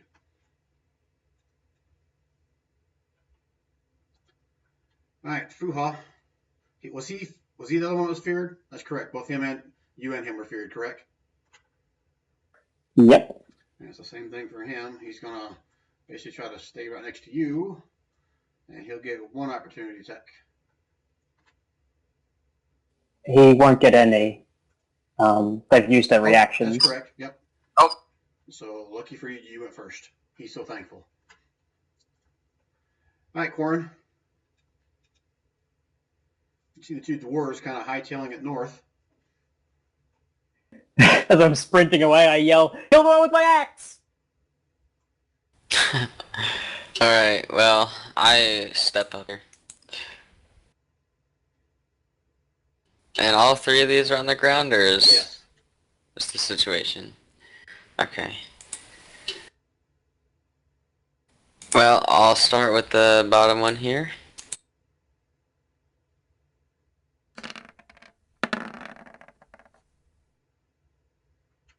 hits. Okay, I'm gonna try to do a stunning strike on that one. So it needs to do a Constitution save. I'm assuming he made that. Wow. Yep. I'll go for the next one here. That's the one that has the battle axe.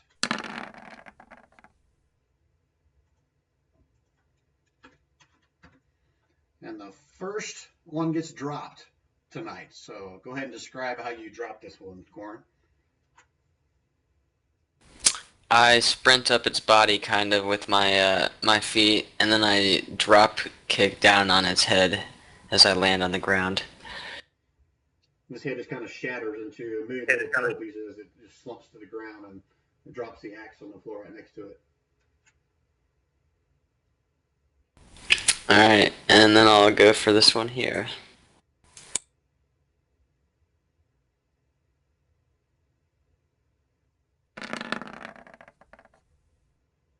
That one hits as well. Corn is just so happy he finally gets to punch something in the face. Go monk.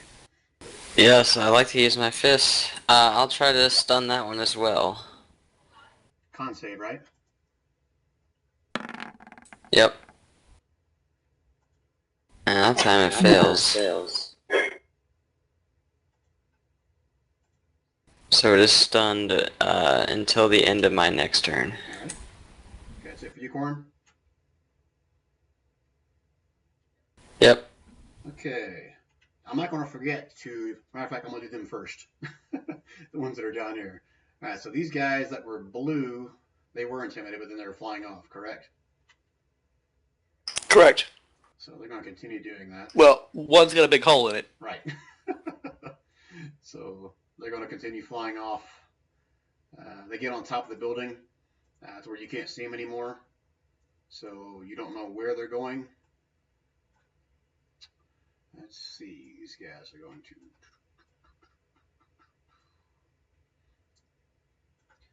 And then this guy's stunned next to Corn. The other guy's not. He was intimidated by Baron. That was for that turn. It's over with. Sees his buddy stunned. Oh shit. What does he want to do? I'm going to roll. Attack or run. And he's attacking. He's going after you, Baron. He's already, not Baron, Corn. He's already dropped his boulder, so this is a bite and a slash attack. 21 and a 15. I'm assuming the 21 hits. Yeah. 5 points of slashing damage. And then he's not going to stand and fight with someone that's beating the shit out of him and his friends, so he's not going to take a flight back, so take your opportunity attack on him.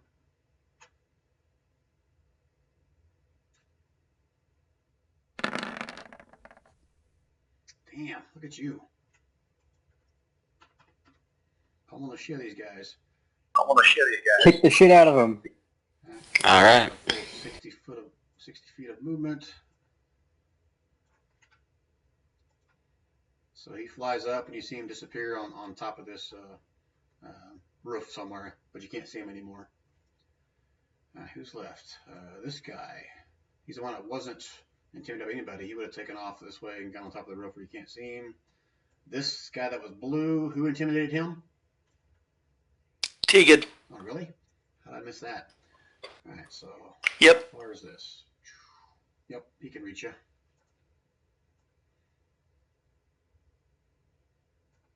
Swoops in here. No, they're all pissed off. They don't have the boulders anymore. Bite and a slash attack.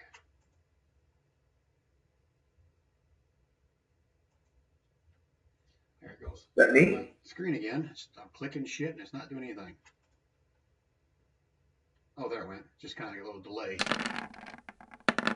Just the first one, Tegan. Sorry. 21 and a 14. Sorry, you cut out. What were you saying? Just the first attack for that guy, the 21 and the 14. Oh, okay.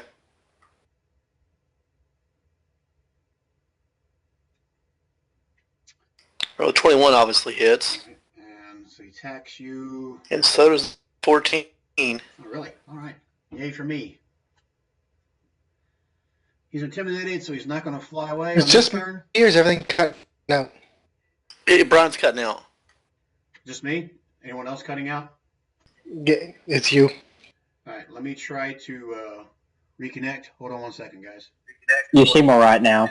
All right, testing 1 2 3. Testing 1 2 3. Am I okay? Yep, Yeah, you're good seems now. fine now. I know what it was. Yeah, it seems good. I had no idea what was going on. I had a little bit of lag on my end, but I didn't know what was going on. All right, so did you get all that, Tegan? You basically got hit with both of those. He's pissed off at you, so he's not going to fly away. Now we'll go back up to the ogre.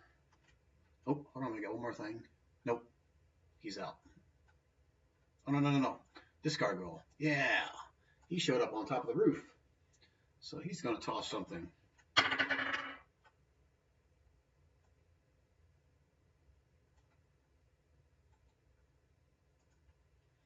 Corn, you definitely see something flying out of his hand towards you guys.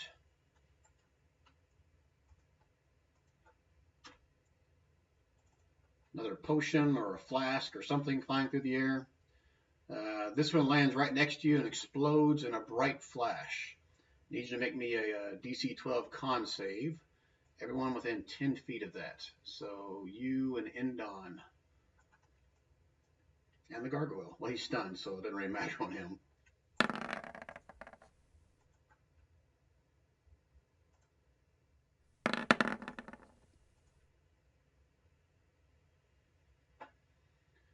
All right, defenders win ties. Yeah, bright flashes. You see your eyes kind of black out for a second, but you're able to fight it off and have no residual effects on that one. All right, so now we go back up to where the ogres are, or where the ogre was, and Kiro just getting bashed on. All right, so these guys are all going to try to attack you. Your intimidation was the last rounds. They're not intimidated anymore, but they're right next to you, so let me roll for them. They roll the wisdom check first. No, I'm just rolling to see if they're going to attack you or try to get away. Ah. Holy shit. I should have wrote this on the screen, so hopefully you believe me, but only one of them is going to stay. The rest of them are going to kind of fly off towards this center building over here. So I'll let you choose which one you want to take an opportunity attack. Do you care which one it is? Okay, go ahead and roll it for that one. It's like they're all at the same health, but...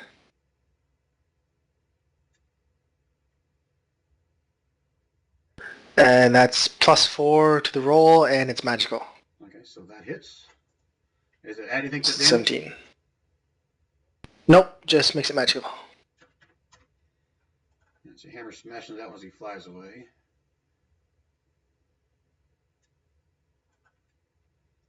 This one also flies away.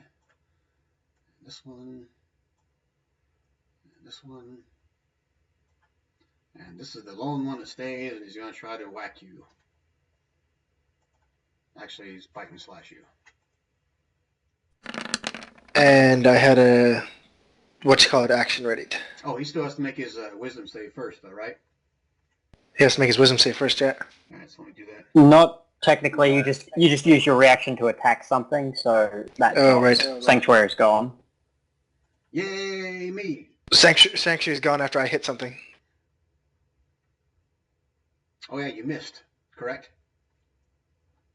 No, I hit the... Oh, yeah, you did. Okay, yep, because it was magical. All right, so that's a crit hit on you. So it's like depending what order they go in. All right, so the gargoyle slashes you for 15 points of slashing damage.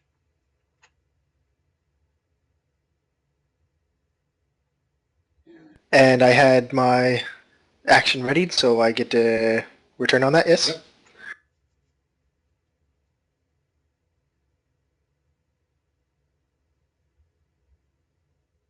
Eight plus 4.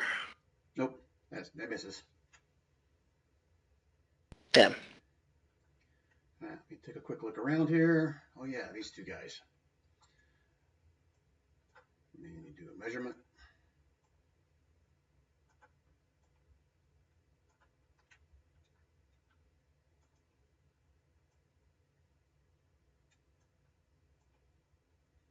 Are you sick of gargoyles yet, Kirill? Very much so. Now, you're carrying a shield, right? I am indeed. This one here is going to try to grab your shield and pull it away from you. So opposing strength or dexterity, whichever's better on your end.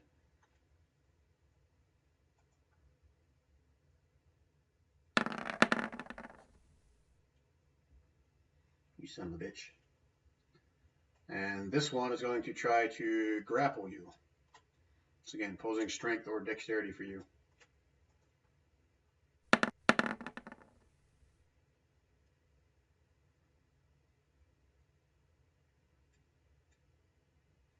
All right, so you are now in the grappled status right here. Are you familiar with that status? No. When you become 0, you can't benefit from a bonus movement. Your effect ends when you're forced away from the target or like incapacitated. I think there's more to it than just that. That was my short version.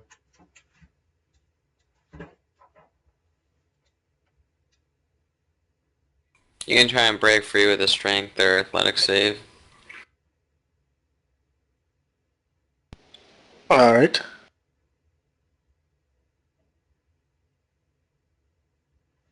Okay. All right. And I get +4 to my saves. Oh, you get +4 to your saves. Oh, he still beat you then. I do indeed. Yeah, you had 18. I've been 17 for you, so he still has you grappled. Yeah. Well, you said it was a strength check, not a save.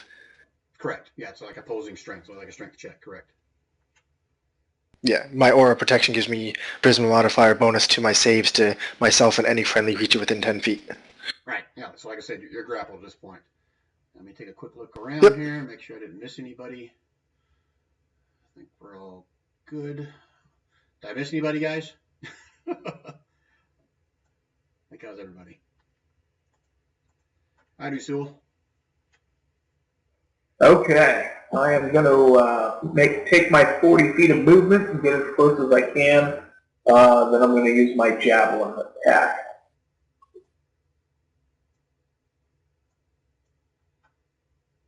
Yeah, these three are all on the ground right next to Kirill. None of them are in the air at this point. So you can, if you had enough movement, you can get up to them and actually hit them. Is that where you're doing the javelin because you can't quite reach them? Yeah, I got 40 feet of movement. That puts me right here, so I'm just going to try to hit this one here. Okay. Say, doesn't he have the long arms? No, he said before. Say He said again? before his reach was 5 feet. I asked him that as well, but it's just 5 feet. Correct, 5 feet of reach. Can I hit him now? No, that's 10 feet away. Okay, so I'm going to hit him with my ranged attack, which is a javelin, And you miss. or attempt to. Flies by and kind of sticks over here on the side of this cliff heading up. Anything else, Usul? And that's all I got. All right, Kirill. You now have 3 of them sitting right in front of you. Your sanctuary is gone. And I don't see any damage on the one I did hit. There's the one that flew away, remember? Oh, and I didn't hit the other one, right. Well, I've got 2 attacks. So since I'm sitting here and Buddy's trying to grab onto me, I'm going to give him a couple good whacks. Well, I'm going to try to anyways. Yeah, that'll do. Oh, shit. Those both on the same one? And it's doubled? Well, it's 7 plus, I know it's 7 plus 4. It's 11 is your critical hit. Oh, Which one were you hitting? okay. Whichever one's grappling me, I think that's one in the middle. This one right here. Oh, no, it's the other one. So 11 and you got 15 points of damage. And everything is still magical? Is your thing still going, or did that drop? It's still magical, so it'd be 16, right? Goes for a minute, doesn't it? Goes for a minute. This is round number 4, and each round is 6 seconds, yes? Yes. All right. Anything else? I can't move because I'm grappled, so that was my attack and my action. Bonus action. Nope, I'm good. All right, Tegan. What would you like to do next?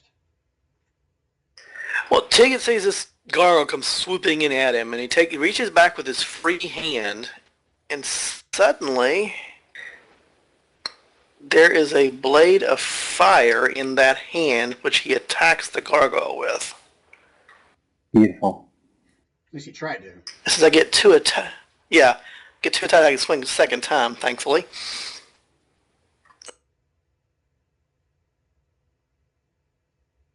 Nope.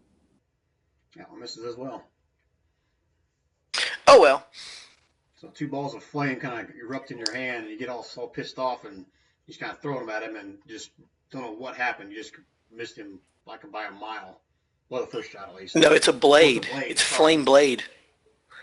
You're just not used to swinging Like a a blade. sword of fire. Not used to swinging a blade. Yeah, well, the hilarious part is what everyone else can see, though, is, he's still got a bow attached to his other limb because he can't drop it. So it's kind of awkward. It's kind of awkward. Trying to keep from catching your bow on fire or your other arm on fire. Anything else, Tegan? That's it. And Indon sees all this stuff going on around him. Got this globe that he was staying clear of. He would not have stepped on that, that's for sure. Okay, decision. Who's he going to attack? Even, it's for Tegid. Yep. He attacks the one that's right next to Tegid. And he misses badly to the point where it just kind of drops and shoots right at his feet. Doesn't hit anything. He cusses a little bit. It was the flaming sword that scared him. He's scared of fire. He's afraid it'll catch his pretty hair on fire. All right, Baron. You're running away. More sprinting. Yep, you're still within line of sight of that one. No, one of them's dead. Oh, no, the balls. Can I choose the direction in which I run? Because it doesn't... I'm assuming this is a fierce. I'm pretty sure it doesn't say anything about... It's just they have to run away from it, directly away from Yeah, it. any of these little balls or globes you see, just Little ball try to move away from it. Just try to move away from it. Okay.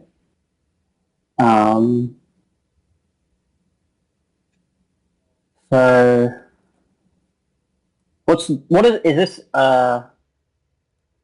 Is this here one of the globes, or is it something else? You wouldn't have noticed it before, but You it would have looks like noticed just it a potion before, bottle but it sitting looks down like there. it's Hasn't been a broken potion or bottle anything. sitting down there. It hasn't been broken or anything. Okay, so it's not one of the globes that I'm Correct. pissing myself over. That's correct. Well, That's correct.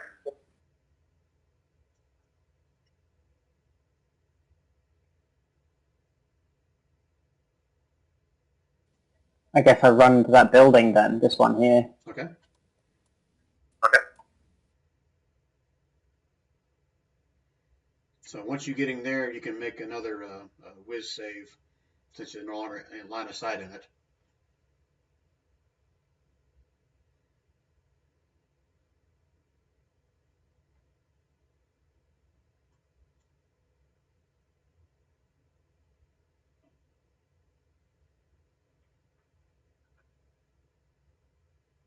Nope. You are still scared shitless, even inside the building. All right, Fugal is going to do the same thing. And what did I say the DC was? Was it 15? Yeah. You going to roll it for me or me too? You gonna roll it for him? Yeah, me too. Yeah, I was about to. Hey, look at there. He steps inside there and he kind of shakes it off. He's like, what the hell? Why am I scared of a little ball? And he sees you kind of running way off into the corner. But he'll continue to kind of stay with you. He's trying to talk you into not being afraid so that if you do it again, you can do it with advantage since he's kind of trying to talk you out of it. But that'll be on your next turn. Come on, it's a little globe. Come on, don't be a pussy. Exactly. All right, Corin. Alright, well, I'm gonna go for the one that's stunned right in front of me here. So basically have advantage on attacks on him. Right? Yes. Not that he needs it. Yeah. Exact same number.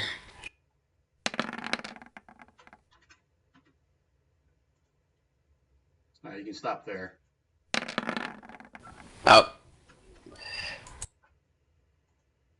So if you want, you can describe your killing blow on that one as well. The last one was just for good measure, just for show, I guess. Alright, well, I'll just punch both its wings off. All right, and so as it drops, you kind of come around with a roundhouse kick, and as you get your foot into the air, it's already dropped to the ground dead. That's what that 10 was. You just basically whiffed a bunch of air.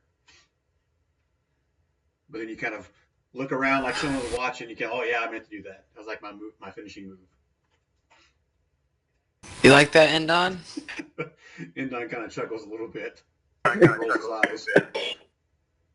Anything else, Warren? I don't think anyone else knows about the goblin up here yet, do they? Well, either way, I'll just mention that there's a goblin hucking stuff at us up there.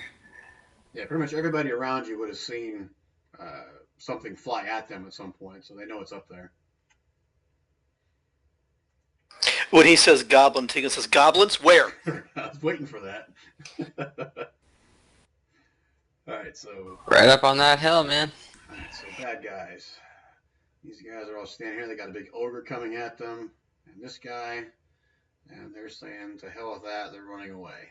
So, opportunity attack on one of them, Kirill, if you want. You want to pick which one? Absolutely. Which ones are leaving? All three of them. All three. The one I already smacked for 16. And you missed him. Dang it. Is it still +4 yeah, it's from plus your 4. magical thingy? It is. So that's an 18. Right, so as it's flying away, you reach out with your warhammer and kind of smash it, and you see it loses like half of its foot as it flies up here into the dark on top of this other building, on top of the cliff. Okay, let me look around. These guys, they're hanging out right there. Let me roll.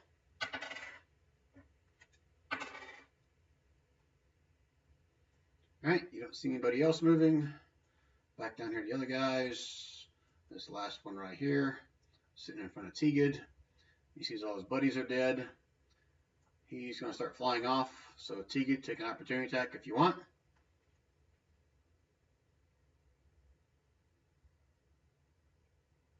That definitely hits. Oh, you still got that flame blade going?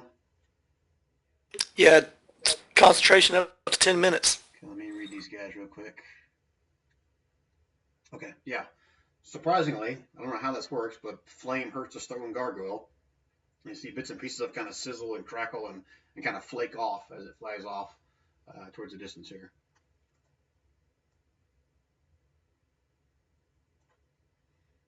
If it bleeds, we can kill it. It makes up here on top of this Oh, building wait. and Makes up disappears here in on the top dark. of this building. But they don't bleed, they crumble. Exactly. And if you did see this gargoyle before, it's going to huck back here into the shadows. Let me look around. All right, that's all of them. Anybody in combat or see anything they can be in combat with? I think that's it, right? Tegan smells goblins.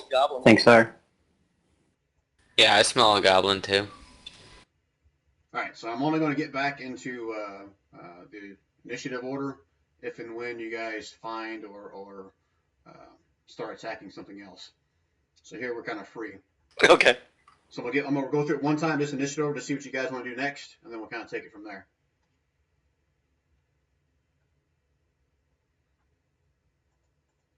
Usul, anything in particular you want to do here? I'm going to go down and collect these. That's about it. Oh yeah, Eves. Shit, I forgot about him being in there. Okay, well, opportunity lost. Go ahead. Come back and he's just a lifeless corpse. Now, hold on a minute.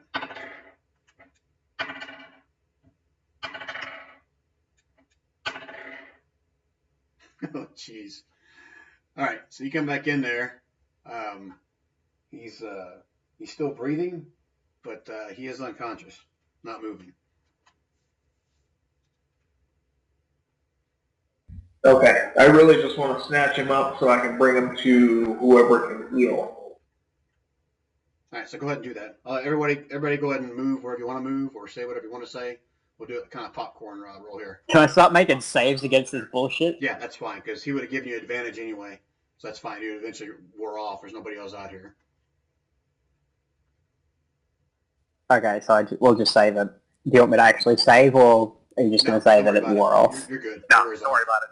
You're good. It wears off. Okay. He stops being a little pussy.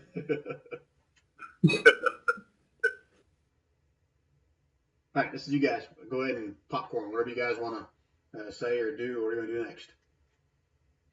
Kiro's going to go ahead and heal himself for 20 points. All right. Axe! Yeah, your axe would have been Hey, sitting next to Quarren. this guy right here, Baron. I pick it up, kiss the blade tenderly. You know. It tastes like ass. Hey, Quarren, What's up, Tegan? did you hear? Baron has an X on his butt. Wow. Is that a birthmark or a scar, Baron? And if that's a scar, how'd you get it?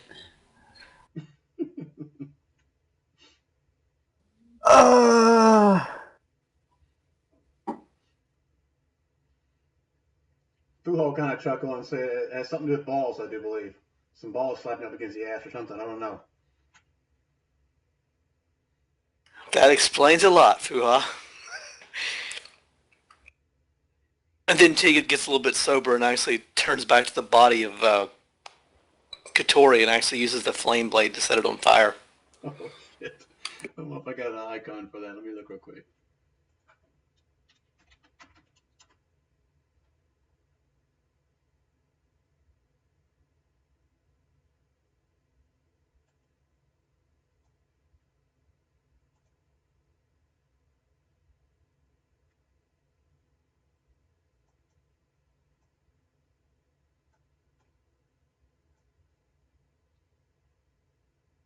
Just can't freaking make it big enough. All right, so now you got this smell of cooked bird permeating through the air over here, and a little plume of smoke goes up into the air as well. And Don will kind of slowly walk up to Tegan and put his hand on his shoulder and kind of tell him, tough luck, bud. You can't seem to keep any of your companions alive. It happens. And Fuha will make his way over here towards this giant ogre in the doorway. I was trying to figure out how I was going to get him in a cave anyway. Yeah, that's a good point. It's kind of big. All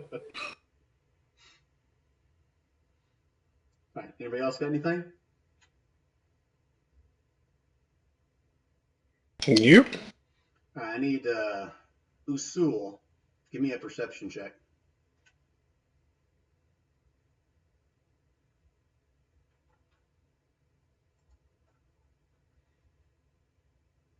I just switched back to the chat. Is that 14 your perception check? Yep. All right.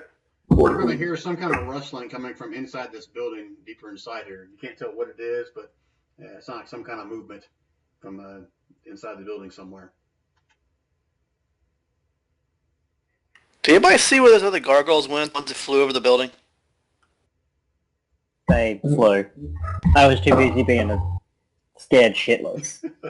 They didn't go in the building, did they? I'm going to step back and point towards where I heard that noise at. Oh, I got a bad feeling about this. I wonder. Tegan starts walking inside.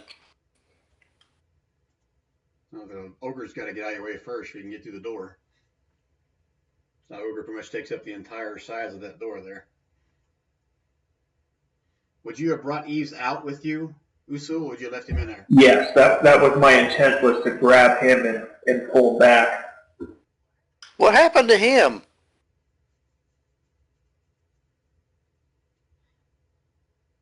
Indine will walk up to Eves and kind of take a closer look at him as well. He says, well, he's still breathing. He's not dead. Jiggy, you see the same thing you saw before in that room. It's just, I think we said it was like a couple wheelbarrows. They're all busted out. Yeah. Do you guys want to walk on down to the next room and peek through that doorway? And peek through this doorway. So you're trying to be Yes. stealthy? Yeah, I'm trying to be quiet. Yeah, stealth check.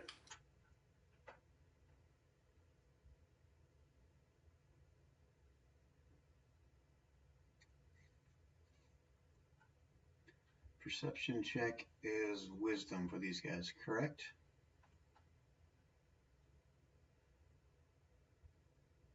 Is that what perception is? Wisdom?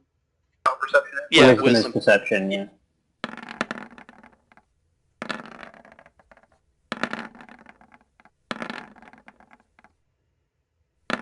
Holy shit. Look at that. Out of 6 of them. Look at that. You're a None freaking of them ghost. see it. All right, Tiggies, as you peek through there, you see a collection of 6 of these gargoyles all kind of huddled around this this corner, this little shaft you guys saw in the center of the room. They're all kind of huddled around each other. You can't really tell what they're doing, but they're all kind of closely huddled together right next to each other. Okay, I'm going to slip back out to the outside.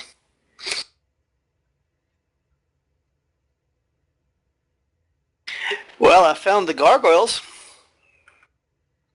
And Don's going to look over at you and look back down at Eve. And And Don's gonna look over at you and look.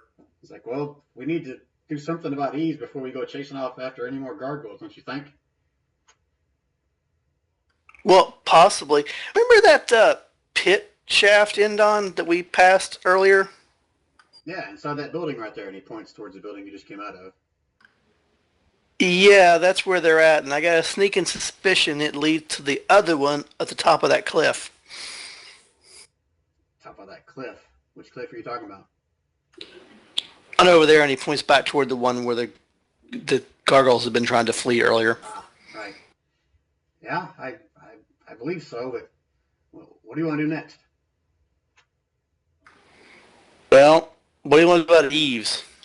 Says, well, he's alive. He's just not conscious. We need to do something with him. Anybody got a healing potion? I got something better.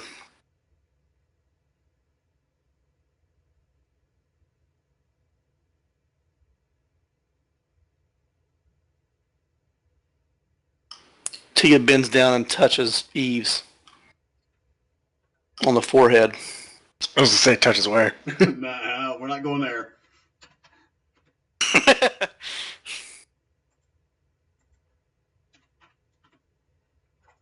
At that, Eves just kind of shakes his head and his eyes kind of flitter a little bit and they open back up. He's like, shit, by the gods, what happened there? Oh no, you tell me. Where'd you find him at anywhere, Osul? Looks over to the ogre. Oh wait, you're an ogre. Never mind. Anybody here speak ogre? You speak giant, right?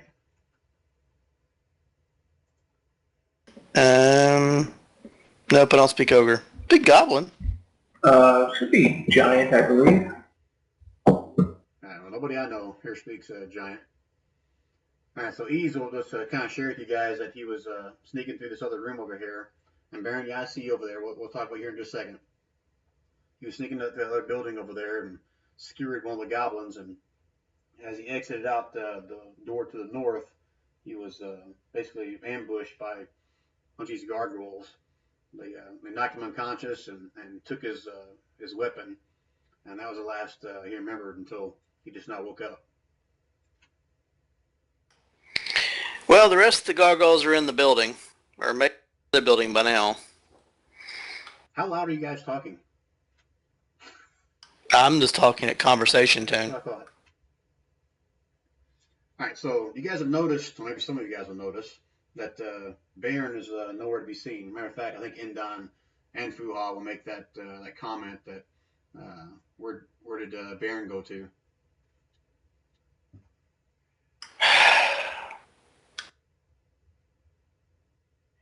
Have they never heard that bard song? Like everybody here heard except for Corn last time. And Usul, I think maybe, right? All right, everybody give me a perception check at disadvantage. I'll let Fuha do it at regular. Quick question. What is this passive wisdom perception thing I just realized I have here? That's if like I have somebody like actively hiding and I want to keep it a secret. Your passive perception basically will allow you to notice that without trying to roll for it. Gotcha. I occasionally will look at that on your sheet. I use it on traps too. Yeah, that's a good point as well. All right, so you would have saw Baron kind of go through this these double doors in this building over here as well, where Eves just talked about he was investigating. All right, so let's pause there. I want to switch over to Baron and find out what exactly it is he's looking for or hoping to find in here. Well, I Probably- think you know what I'm trying to look for, but what do I find? Probably use a sword. In this room, let me switch to the GM layer. In this room, you find a shattered desk, a dresser, some bookshelves mostly empty, a lot of old, torn, deteriorated books on the floor. Also see an old iron stove against the southern wall. From the looks of it, it looks like this may have been some kind of a captain or some kind of a person of authority's room, because to the south, you can see some iron bars leading into an empty jail cell.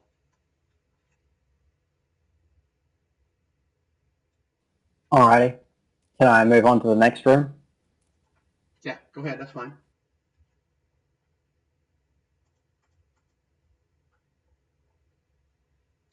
This room is filled with a bunch of broken and busted crates. Some have rubble and or ore. If you take a close look, you might be able to figure out what they might have been, or maybe are. Other crates and stuff are completely empty. Alrighty. Other crates up are I'll look at the ore and see if I can tell what it is. Give me an investigation.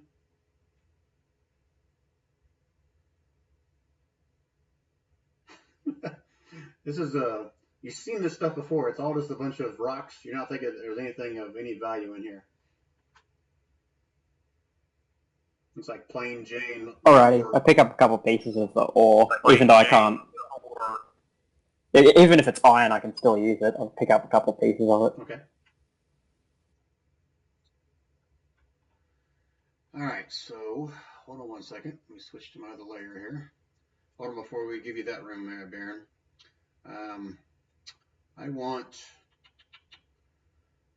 Usul, Quarren. Yeah, it's Usul and Quarren. Give me. So you're still in ogre form, right? Yes, I am. Both of you guys give me a perception check.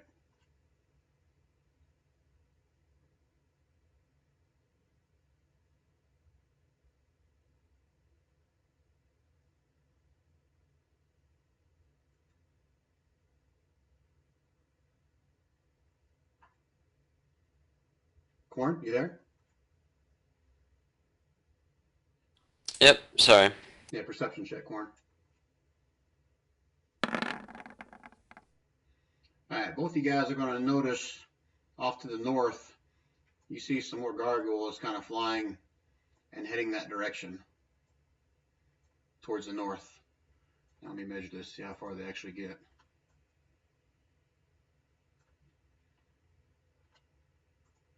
All right, so they'll reach just about to the top of this cliff, but you see them kind of flying off towards the north here.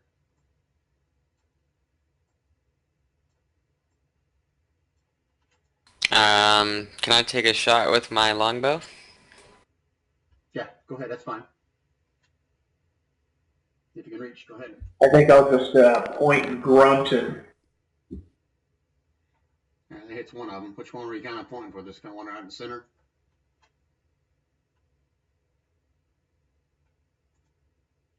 Yeah, that one right there.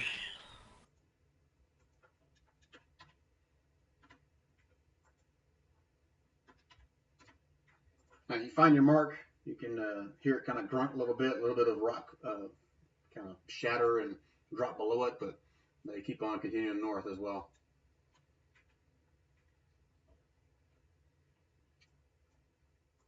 Wonder where they're going.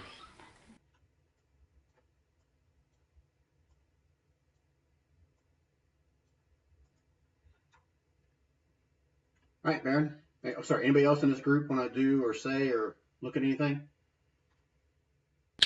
Investigating this unbroken bottle gently, ever so gently. So by investigate, I wouldn't mess with that. how are you investigating it? I'm gonna give it a gentle prod to make sure it's not broken or cracked. Like I'm looking at it, I want to like, you know how you like, I don't know, prod an egg in an egg carton to like make sure none of the sides are cracked. Well, you do it like your foot. You pick it like do it with your hand. How you doing this? Are you touching it basically? I'm wearing full plate. I got a small. What is this thing I have equipped here? I got a small hand axe, and I'm just gonna kind of, use the edge of the axe to kind of, You should probably use the haft. The haft, then sure. I'll use the haft. All right, so you nudge it. It kind of rolls over about a quarter of a turn and doesn't really do anything. So you're cutting out. Yeah, so you gave it a nudge, and the potion kind of rolls like a quarter turn on the ground, but nothing reacts, nothing happens. But like when I look at it, it doesn't look like broken or cracked to the glass. It's all sealed. No, you can tell it's still pretty much intact. Define pretty much. But you won't know until you actually pick it up. You just get a nudge with your axe, right? It doesn't have a long back and ooze coming out the side of it. No, it looks like it's a potion flask, and it's got a cork in the top. And other than that, you can't really make anything else out on it. I'm gonna gingerly pick it up from the top and examine the contents. You're gonna take the cork off? No. And you can't examine the contents because it's like a dark pottery type Oh, it's not see-through? not glass. Okay. Oh, I was picturing I was looking at the picture and I was picturing like glass. That's why I was thinking. No, it's not glass. Sorry. I'm just gonna shrug and toss it aside up here. You're gonna toss it on the ground? Up there. All right, let me pull it up here.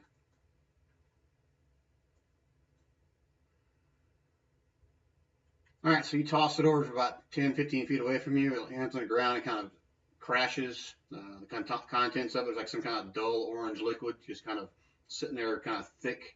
Doesn't really splatter all over the place, but doesn't do anything else. Does it smell? Are you going to go over and smell it? I'm wondering if it has a scent that would have like passed around when it broke free. Like. Yeah, it's got some kind of a pungy, musty kind of smell, but nothing that you would really recognize if that's what you're asking. Yeah, that's what and you die. And the spores enter your brain and proceed to consume it. No, okay, no, I'm just gonna shrug and walk away. All right, we're approaching the 3-hour mark here. Anybody else in this main group want to say or do anything here? Otherwise, I'm gonna go back over to Baron.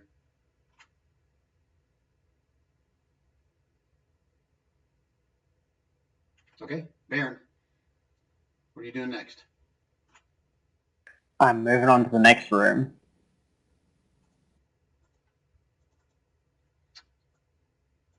This room has a bunch of old and rotten mining supplies. You see a few picks with just the steel portion, the handles of like either rotten or falling apart.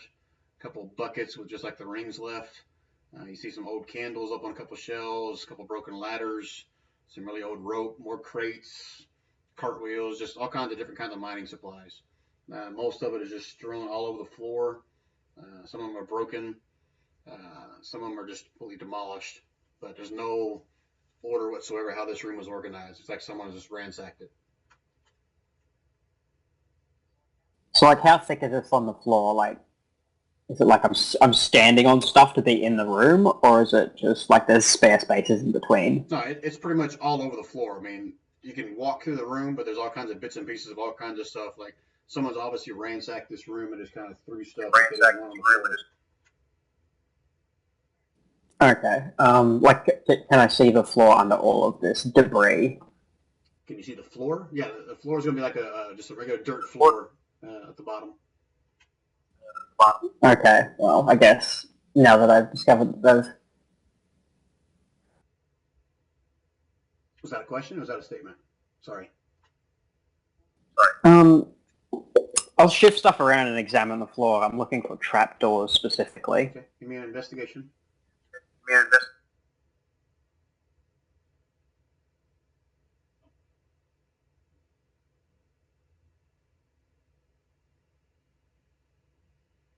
Did you catch that? Oh, there you go. Yeah. So you rummage around the floor for a couple minutes and you can't seem to find anything. Looks like a trap door or anything like that. Alrighty. I guess I'd leave the building then. Okay, which door are you going out? The one I came in. Why? That's no fun. But, what? All right, so you guys all see Baron kind of walk out these double doors over there, and Fuha point out, there he is. Glad you could join us again. It's not too smart to be walking off on your own. Just ask Eves here. Fair point. I would like to address the entire party, and I asked them, can anyone tell me more about what the hell happened to Ryba?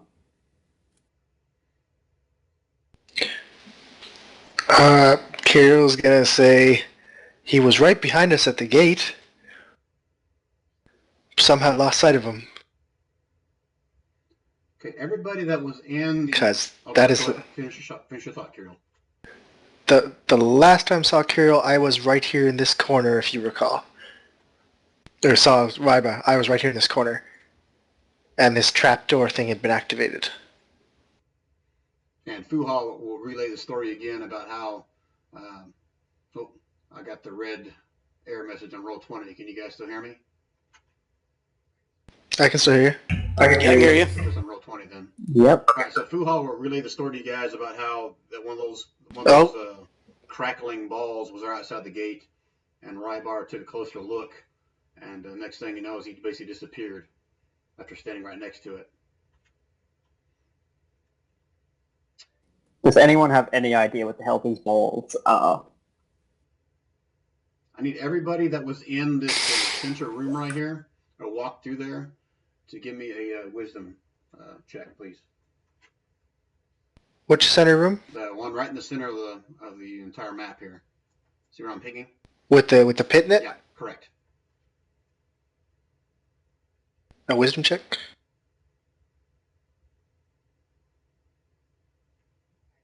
I smart.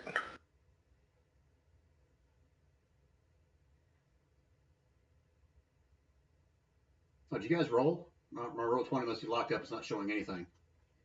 Yeah, I rolled a 21, 16, 24. Okay, yeah, you guys all saw that then. Now, Usul, you weren't in here, right? I had no idea. I was just rolling to make sure. Usul wasn't. No, Warren Usul didn't was. make it through there. Oh, because yeah, Usul and I talked that. No, you stayed outside with the other guys. I think Quorum was the one that walked through there. So regardless, with that 21 and 16. Yeah. Kirill, oddly enough, you would have remember seeing like some drag marks or something over next to this shaft, like something was dragged down into. You have no idea if that has anything to do with Rybar, but you do find that kind of peculiar that you saw those drag marks leading into that shaft in that center room there.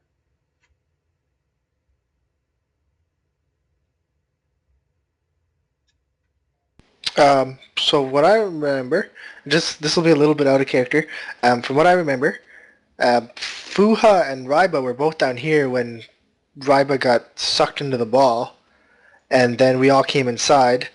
Those of us that looped around, we came around this side, came in here, followed into here, and then the goblins went down the I don't know hall. if you're pinging somewhere, but I'm not seeing it. I'm pinging. I'm pinging. Yeah, but so outside, I got my little arrow spinning around in a circle there. Yep. Do you see it? Yeah, so that Raiba and Fuha were around there when Raiba got sucked into the wall, or whatever the hell happened to him. I was up in this corner. Can't remember who was on this little platform, and there were goblins all in here that were being fought by Teagid, I think. In the end, Teagid and I thought there was somebody else, but we went around this way. Indon. Indon, yeah. Came in this door, came in here. There were goblins in here, and they went down the shaft, and we came around. Well, they had a little help going down the shaft. Yeah, they had a little help going down the shaft, and they almost convinced a paladin to splatter with them. Well, it was your idea to jump down the shaft. I still think you should have done it. I was to the interpretation that they were just like, they jumped down the shaft. It was just like they jumped down, it was 5 feet down a little hole. I was like, I didn't realize it was supposed to be like a mine shaft or something. I still think you should have done it. You just survived. You're tough. I'd say, taken from the guy who hasn't been able to keep a pet alive yet. Yeah. Come on, yeah, I fell yeah. however far that was, and I was fine. But yeah, so that's out of character. That's what I recall. So I'm not sure. Talking about, I guess, us seeing drag marks in here, but I recall seeing the drag marks. Okay, I don't know if it's relevant or not, but like I said, Fuha was the only one I know that was actually back here with Raiba when he vanished. Alright, so whoever actually saw Rybar vanish out there, give me either a wisdom check or an arcana check, please. That'd be only Fuha, I think. I'll go ahead and roll Quarren and Usul. Since they weren't here, I'll let them go ahead and roll that as well, because they were out there. I think I had them standing like right here last time by the gate. I think it was like up around here somewhere.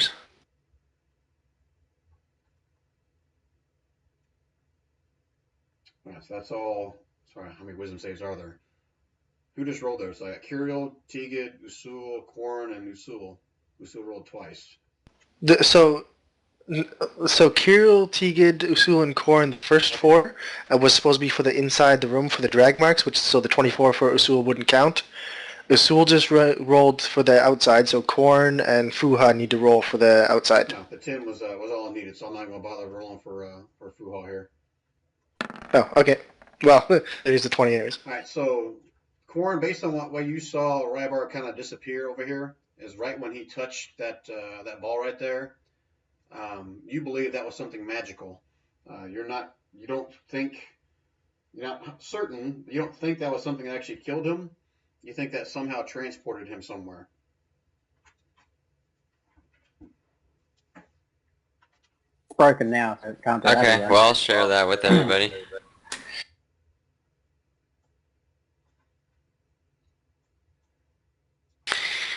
Yeah. These goblins keep flinging crap at us. Where are they getting that from? Goblins aren't that smart, guys. Goblins and gargoyles. Something's fishy. You're saying that in common, right? Not gargoyle anymore? Or not in goblin? Yeah. Alright, so I mean, come on, they have like 5 letters in their alphabet here. It is a little bit unusual for them to work in unison with gargoyles. Usually, the gargoyles would just go for them because they're easy prey. So Fuha will kind of take off his helmet and kind of scratch his head a little bit. He says, well, I have no doubt it has something to do with this place. I mean, this place used to be nothing but the ghost town without the ghosts. Now it's obviously populated by something evil, something magical, I don't know. But we got to find out what happened to Ryber.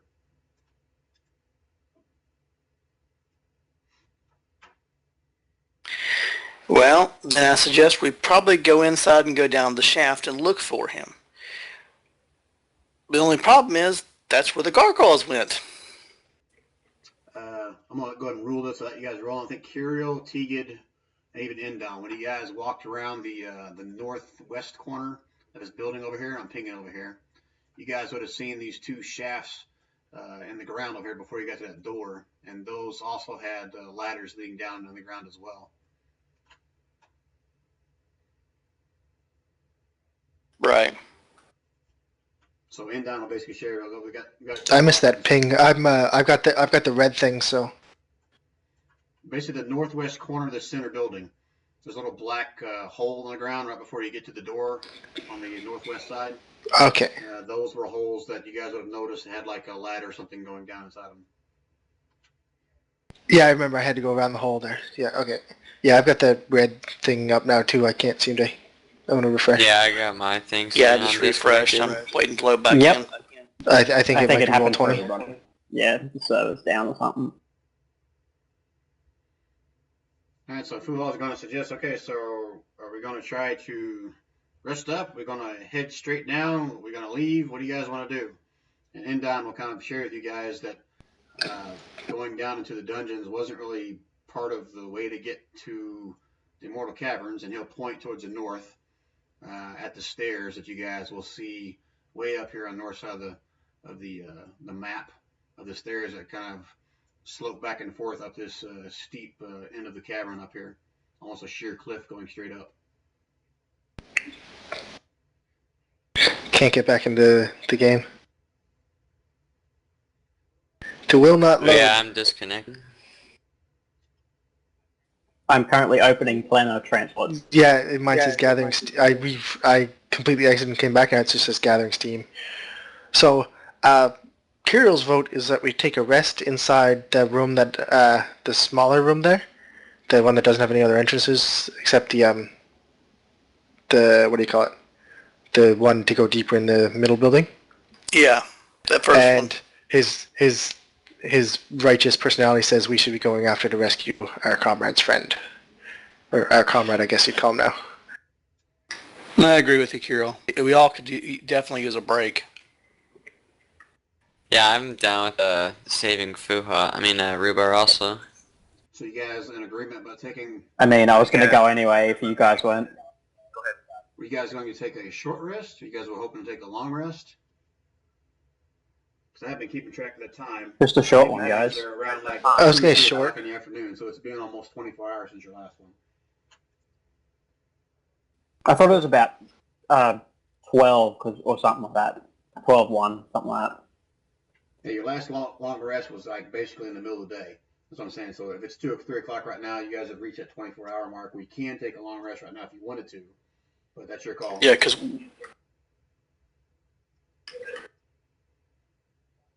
I'm gonna say a short rest because then we need to patch ourselves up and then we need to get on to rescuing our friend.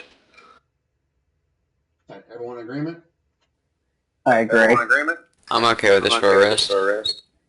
I can do a short rest. Long rest would be better. Oh, I'm not saying it wouldn't be. I'm just thinking personality wise. And oh wow, I just reloaded it in and it is all messed up. I got no map, no nothing. It'll show up. All right, so once everyone's screen gets back up, I want you guys just move your tokens to a spot inside the room wherever you want to camp at, and then let me know if anyone's going to keep watch and where you're keeping watch at and how it's all going to fit. Obviously, if Usu is going to stay an ogre much longer, that's going to be a very tight fit in that room.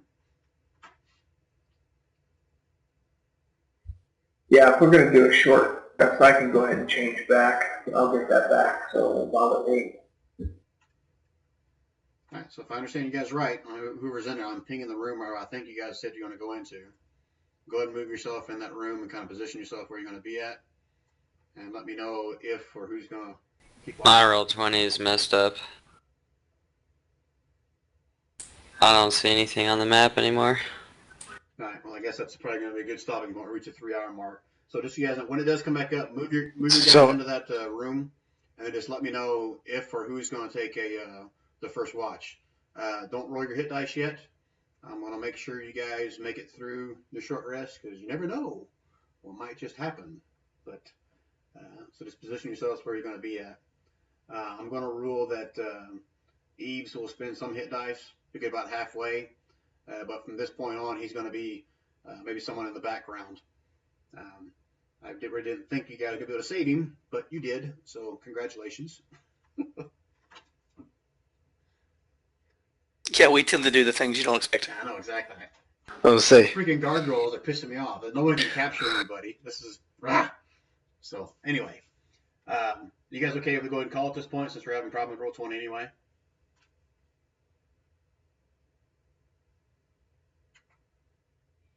Yeah, That's what I was saying. Yep. it's a good Yep. stopping point anyway. Okay. All right. So we'll call it there. I'll tentatively go ahead and schedule another one for another 2 weeks, and we'll pick up where we left off there. Now, there's a couple more things. If you guys can stick around about 10, 15 minutes, I'm going to stop the recording here. I got a couple things I want to ask you guys about.